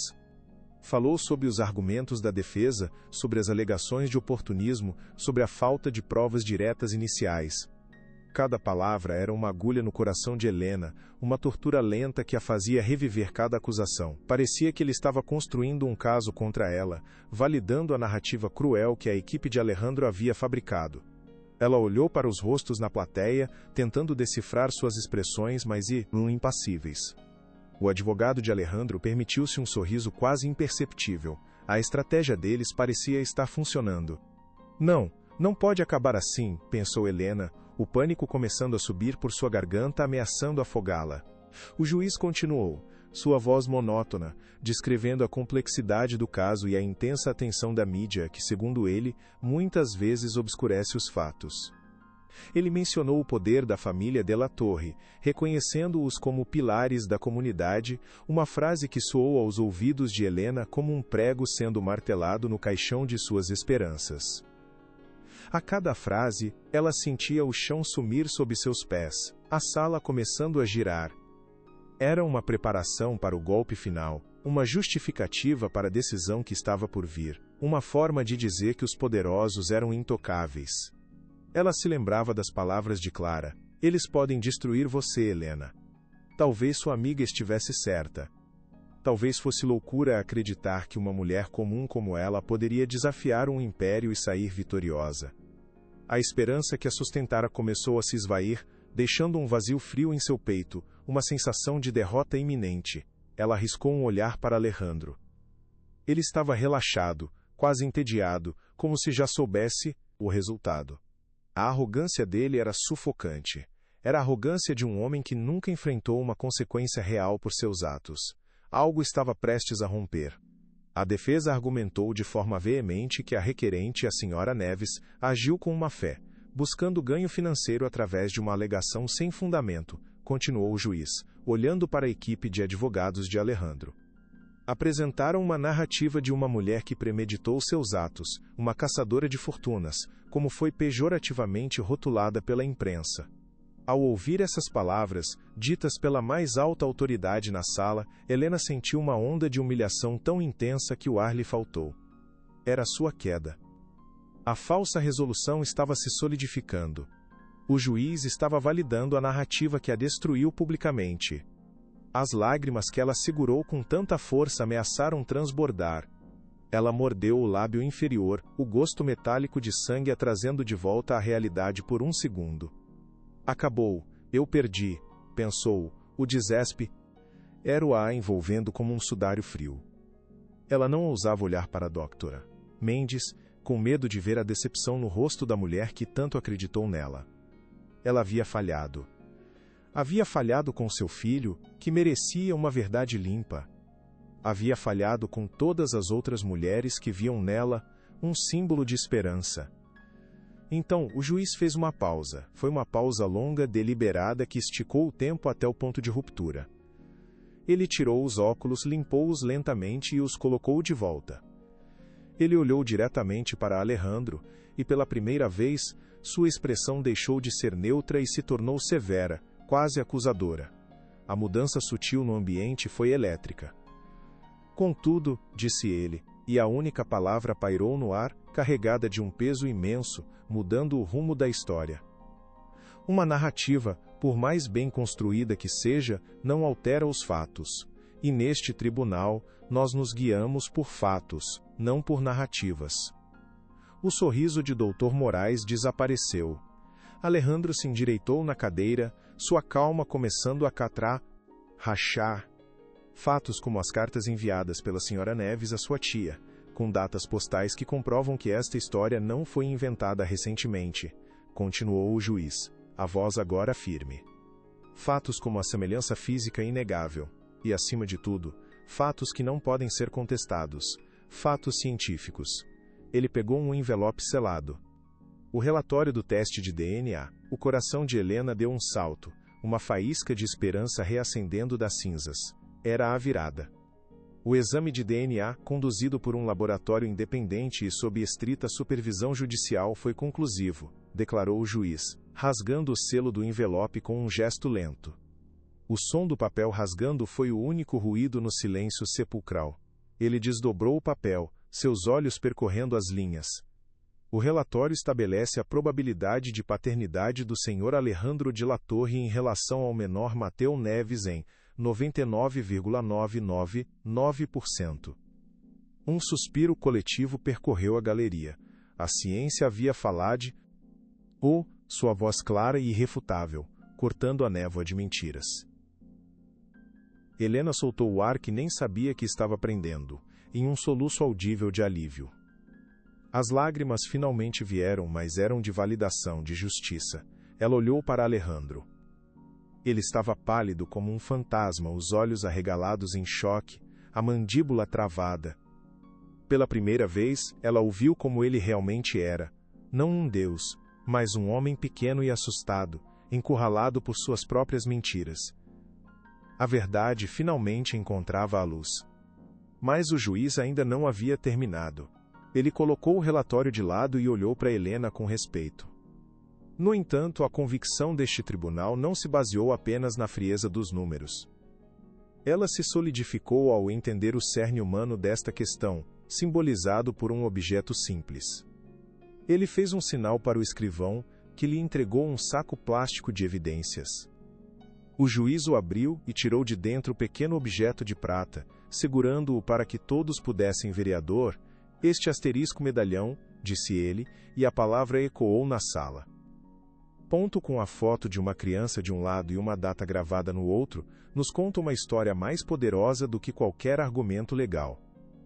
A data corresponde à noite em que a vida do menor Mateu foi concebida. Este objeto não é apenas um pedaço de metal. É um símbolo de uma promessa, de uma conexão, e da força de uma mãe que o guardou não como uma arma, mas como um tesouro do passado, um lembrete da verdade que ela devia a seu filho. Foi o golpe de misericórdia. A reação, o ver a joia, a última peça da armadura de negação de Alejandro desmoronou. Helena tocou o seu, sentindo o calor da vitória fluindo através do metal. A justiça tinha o rosto de seu filho. Se esta história tocou seu coração, compartilhe para que chegue a mais pessoas. Portanto, este tribunal declara oficialmente que Alejandro de la Torre é o pai biológico de Mateu Neves, sentenciou o juiz, sua voz soando como um trovão final. Ele é ordenado a retificar a certidão de nascimento do menor para incluir seu nome com efeito imediato. É também ordenado a pagar pensão alimentícia retroativa e uma pensão mensal a ser calculada com base em seus rendimentos. Todas as custas processuais e honorários advocatícios da requerente deverão ser pagos integralmente pelo requerido. A sentença era completa, esmagadora e justa. O som do malhete batendo soou como o sino da liberdade para Helena. O caos irrompeu. Repórteres correram, advogados cercaram Alejandro, que permanecia sentado, paralisado, como se tivesse sido atingido por um raio. Helena desabou nos braços de Clara e da doutora Mendes, chorando abertamente, liberando anos de dor e medo. Nós conseguimos, sussurrou a advogada, a voz embargada. Nós conseguimos, Helena. A justiça foi feita. Em meio ao barulho, Helena sentiu uma paz profunda se instalar em sua alma. A guerra havia acabado. E ela havia vencido. Enquanto a multidão se dispersava, Helena permaneceu sentada por um momento, absorvendo a magnitude do que acabara de acontecer. Sua vida e a de seu filho haviam mudado para sempre. Ela olhou para o outro lado da sala, onde Alejandro estava sendo escoltado para fora, seu rosto uma máscara de fúria e humilhação. Mas antes que ele desaparecesse, seus olhos se encontraram uma última vez, e pela primeira vez, Helena não viu ódio. Ela viu algo novo, algo que não conseguia decifrar. Confusão, arrependimento, ou talvez apenas o choque de uma derrota para a qual ele nunca esteve preparado. Não importava. O poder que ele exercia sobre ela estava quebrado para sempre. Ela se levantou, a coluna ereta, sentindo-se mais alta do que nunca. Ao sair do tribunal, foi recebida não mais por abutres, mas por aplausos. Pessoas comuns, outras mães, estavam ali, sorrindo para ela. Sua vitória não era apenas dela, era de todas elas. Ela sorriu de volta, um sorriso genuíno e luminoso, pela primeira vez em muito, muito tempo. Mamãe, nós ganhamos? Perguntou Mateu naquela noite, quando Helena o colocou na cama, depois de contar uma versão simplificada da história. Ela não falou de tribunais ou de maldade, apenas disse que agora todo mundo sabia quem era seu papai, e que a história deles era verdade. Sim, meu amor. Nós ganhamos, respondeu ela, a voz suave, beijando sua testa. Ganhamos o direito à sua história, e isso é a coisa mais importante do mundo. O menino sorriu, sonolento e feliz, e se aninhou sob as cobertas, finalmente em paz. Ela o observou dormir, o coração transbordando de um amor e alívio imensos. Ela tirou o pequeno objeto de prata do pescoço, o metal agora quente, e o colocou sobre a cômoda. Ele não precisava mais ser um lembrete secreto, uma armadura escondida. Agora era um troféu, um monumento NCIOSO, a resiliência do amor de uma mãe. As feridas finalmente começariam a cicatrizar. O futuro ainda era incerto, mas pela primeira vez em 5 anos, ela olhava para ele com esperança radiante. O que você vai fazer agora? Perguntou Clara, sentada com ela na pequena cozinha tomando chá. A pergunta pairou no ar, cheia de possibilidades que antes pareciam inalcançáveis. Helena poderia aceitar o dinheiro e viver uma vida confortável, o que era tentador. Ela merecia essa paz, mas a experiência a havia mudado profundamente. Eu não sei exatamente, admitiu Helena. Mas eu sei que não posso simplesmente voltar a ser quem eu era antes. Eu vi o que acontece quando mulheres como nós não têm voz. Eu tive sorte de encontrar a Dra. Mendes. Mas e todas as outras, as que são esmagadas pelo sistema? Uma ideia, ainda pequena e frágil, começou a se formar em sua mente. Uma ideia nascida de sua própria dor e de sua recém-descoberta força. Ela não queria mais apenas sobreviver. Ela queria ajudar Alt a lutar. Ela queria transformar seu sofrimento em um propósito, sua vitória pessoal em um legado para outras mulheres. Nos dias que se seguiram à sentença, o telefone de Alejandro permaneceu em silêncio. Ele não ligou, não mandou mensagens, como se tentasse se apagar da equação. Dr. Moraes cuidou da burocracia, os pagamentos foram feitos através de transferências impessoais, e a certidão de nascimento de Mateu foi retificada por um mensageiro anônimo.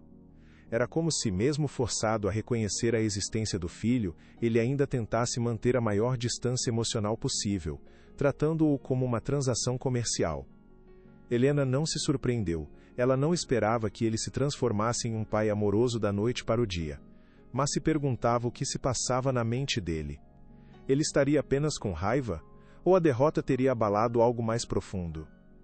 Ele é um covarde, pensou ela, sem amargura, apenas com uma clareza triste. Ele tem medo de sentir. A ausência dele não a machucava mais. A validação legal era tudo o que ela precisava para Mateu. A responsabilidade agora era toda dele, e o fardo não era mais dela. Uma semana depois, a Dra. Mendes ligou para Helena, não para falar sobre o caso, mas para fazer um convite inesperado. Estou dando uma palestra em uma faculdade de direito sobre casos de grande repercussão, disse a advogada, e eu gostaria que você viesse. E talvez dissesse algumas palavras. Sua história inspirou muita gente, Helena. Você deu voz a muitas mulheres que viviam no silêncio. A ideia a aterrorizou e a animou na mesma medida. Falar em público? Ela, que sempre viveu nas sombras. Mas a ideia de compartilhar sua jornada, de talvez dar força a outra mulher, era poderosa demais para ser ignorada. Ela sentiu um chamado, uma nova responsabilidade que transcendia sua própria história. Eu vou, respondeu ela, a voz mais firme do que esperava, surpreendendo a si mesma. Foi naquele momento que ela soube o que faria a seguir. Ela usaria sua voz. A voz que o poder e o dinheiro de Alejandro tentaram silenciar. Ela a usaria para garantir que outras histórias como a sua não terminassem no silêncio. A sala da faculdade de Direito estava cheia, não apenas de estudantes, mas de jornalistas e pessoas comuns, quando Dra. Mendes a chamou ao palco. Seu coração batia descontroladamente, mas ao olhar para os rostos na plateia, ela não viu julgamento, apenas apoio. Ela respirou fundo e começou a falar. Em sua cobertura silenciosa, Alejandro assistia à transmissão pela televisão. Ele a ouviu falar, a voz ganhando força a cada palavra. Ela não falou com raiva. Ela falou sobre medo, solidão e a força que encontrou no amor por seu filho. Ele a ouviu dizer, minha vitória não foi apenas minha. Foi uma vitória de cada mãe que já foi desacreditada. E pela primeira vez, ele sentiu algo que não era raiva. Era um vazio profundo, uma vergonha que o queimou por dentro. Ele olhou para as fotos de sua própria infância vendo seu rosto, tão parecido com o do menino que ele negara, Mateu. Ele disse o nome em voz alta pela primeira vez, um sussurro no silêncio de seu apartamento vazio. Amor, alha de gelo ao redor de seu coração, começou a rachar. Enquanto o mundo de Helena se expandia, o de Alejandro parecia encolher, uma gaiola dourada de sua própria fabricação. A vitória de Helena havia mudado a percepção pública sobre ele. De magnata admirado passou a ser visto como um vilão, a mancha em sua reputação que nenhum dinheiro poderia apagar.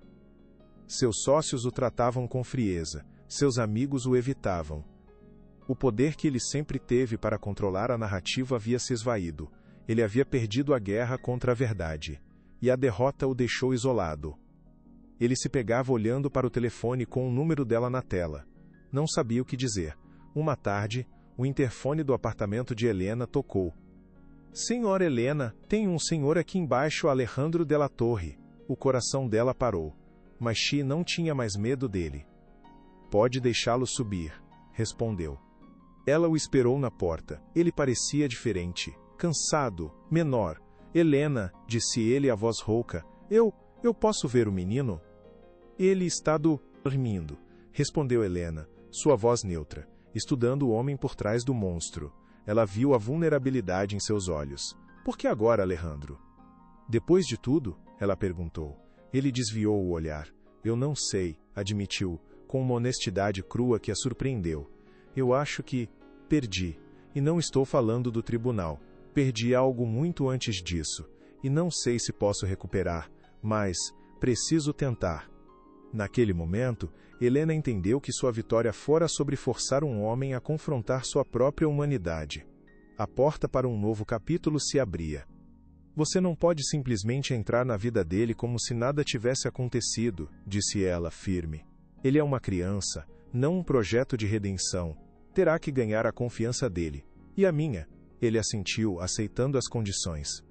Eu sei, farei o que for preciso. Eu só quero ter a chance. Ela pensou em seu filho, que merecia um pai. Volte amanhã, disse ela, às 3 da tarde. No dia seguinte, pontualmente às 3, Alejandro voltou. Ele não usava terno, mas jeans e uma camisa simples como se tentasse se despir de sua armadura. Ele trouxe um pequeno caminhão de bombeiros. Quando Helena abriu a porta, Mateu estava ao seu lado. Mateu, este é o Alejandro, disse Helena. Ele veio te visitar. Alejandro se ajoelhou para ficar na altura do menino, um gesto desajeitado.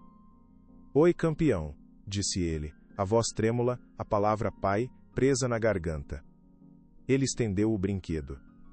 Mateu olhou para o caminhão, depois para sua mãe, buscando aprovação. Helena deu um leve aceno. O menino pegou o brinquedo. Foi o primeiro passo. Nos meses que se seguiram, as visitas se tornaram regulares. Eram curtas, supervisionadas. Ele aprendeu os nomes dos dinossauros de Mateu, ajudou a montar quebra-cabeças, leu histórias. Mateu começou a aceitá-lo. Não houve um momento mágico, apenas o trabalho lento e árduo de construir algo novo a partir das ruínas. Helena mantinha uma distância cuidadosa, protegendo o coração do filho, mas permitindo que um laço se formasse. Um ano depois, Helena estava no palco novamente. Era a inauguração do Centro de Apoio Laços Maternos, uma organização que ela fundou com parte do dinheiro da pensão e doações. O centro oferecia assistência jurídica gratuita, apoio psicológico e treinamento profissional para mães solteiras. Doutora Mendes estava no conselho, e Clara era a gerente. Na plateia, pessoas que ela ajudara aplaudiam com lágrimas nos olhos. Helena olhou para a multidão, seus rostos cheios de esperança. Ela havia transformado sua dor em um farol. Ela não era mais uma vítima, era uma agente de mudança.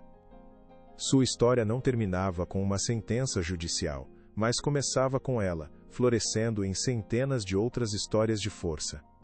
Era esse o seu verdadeiro legado, muito maior do que qualquer vitória pessoal. Ela havia encontrado seu propósito, não apesar de sua dor, mas por causa dela. E ao ajudar outras mulheres a encontrarem suas vozes, ela garantiu que a sua própria ecoaria para sempre. Na primeira fileira da inauguração, sentado discretamente, estava Alejandro. Ao seu lado, Mateu balançava as pernas, sorrindo, segurando a mão do pai. Quando Helena terminou seu discurso e os aplausos começaram, Alejandro não aplaudiu.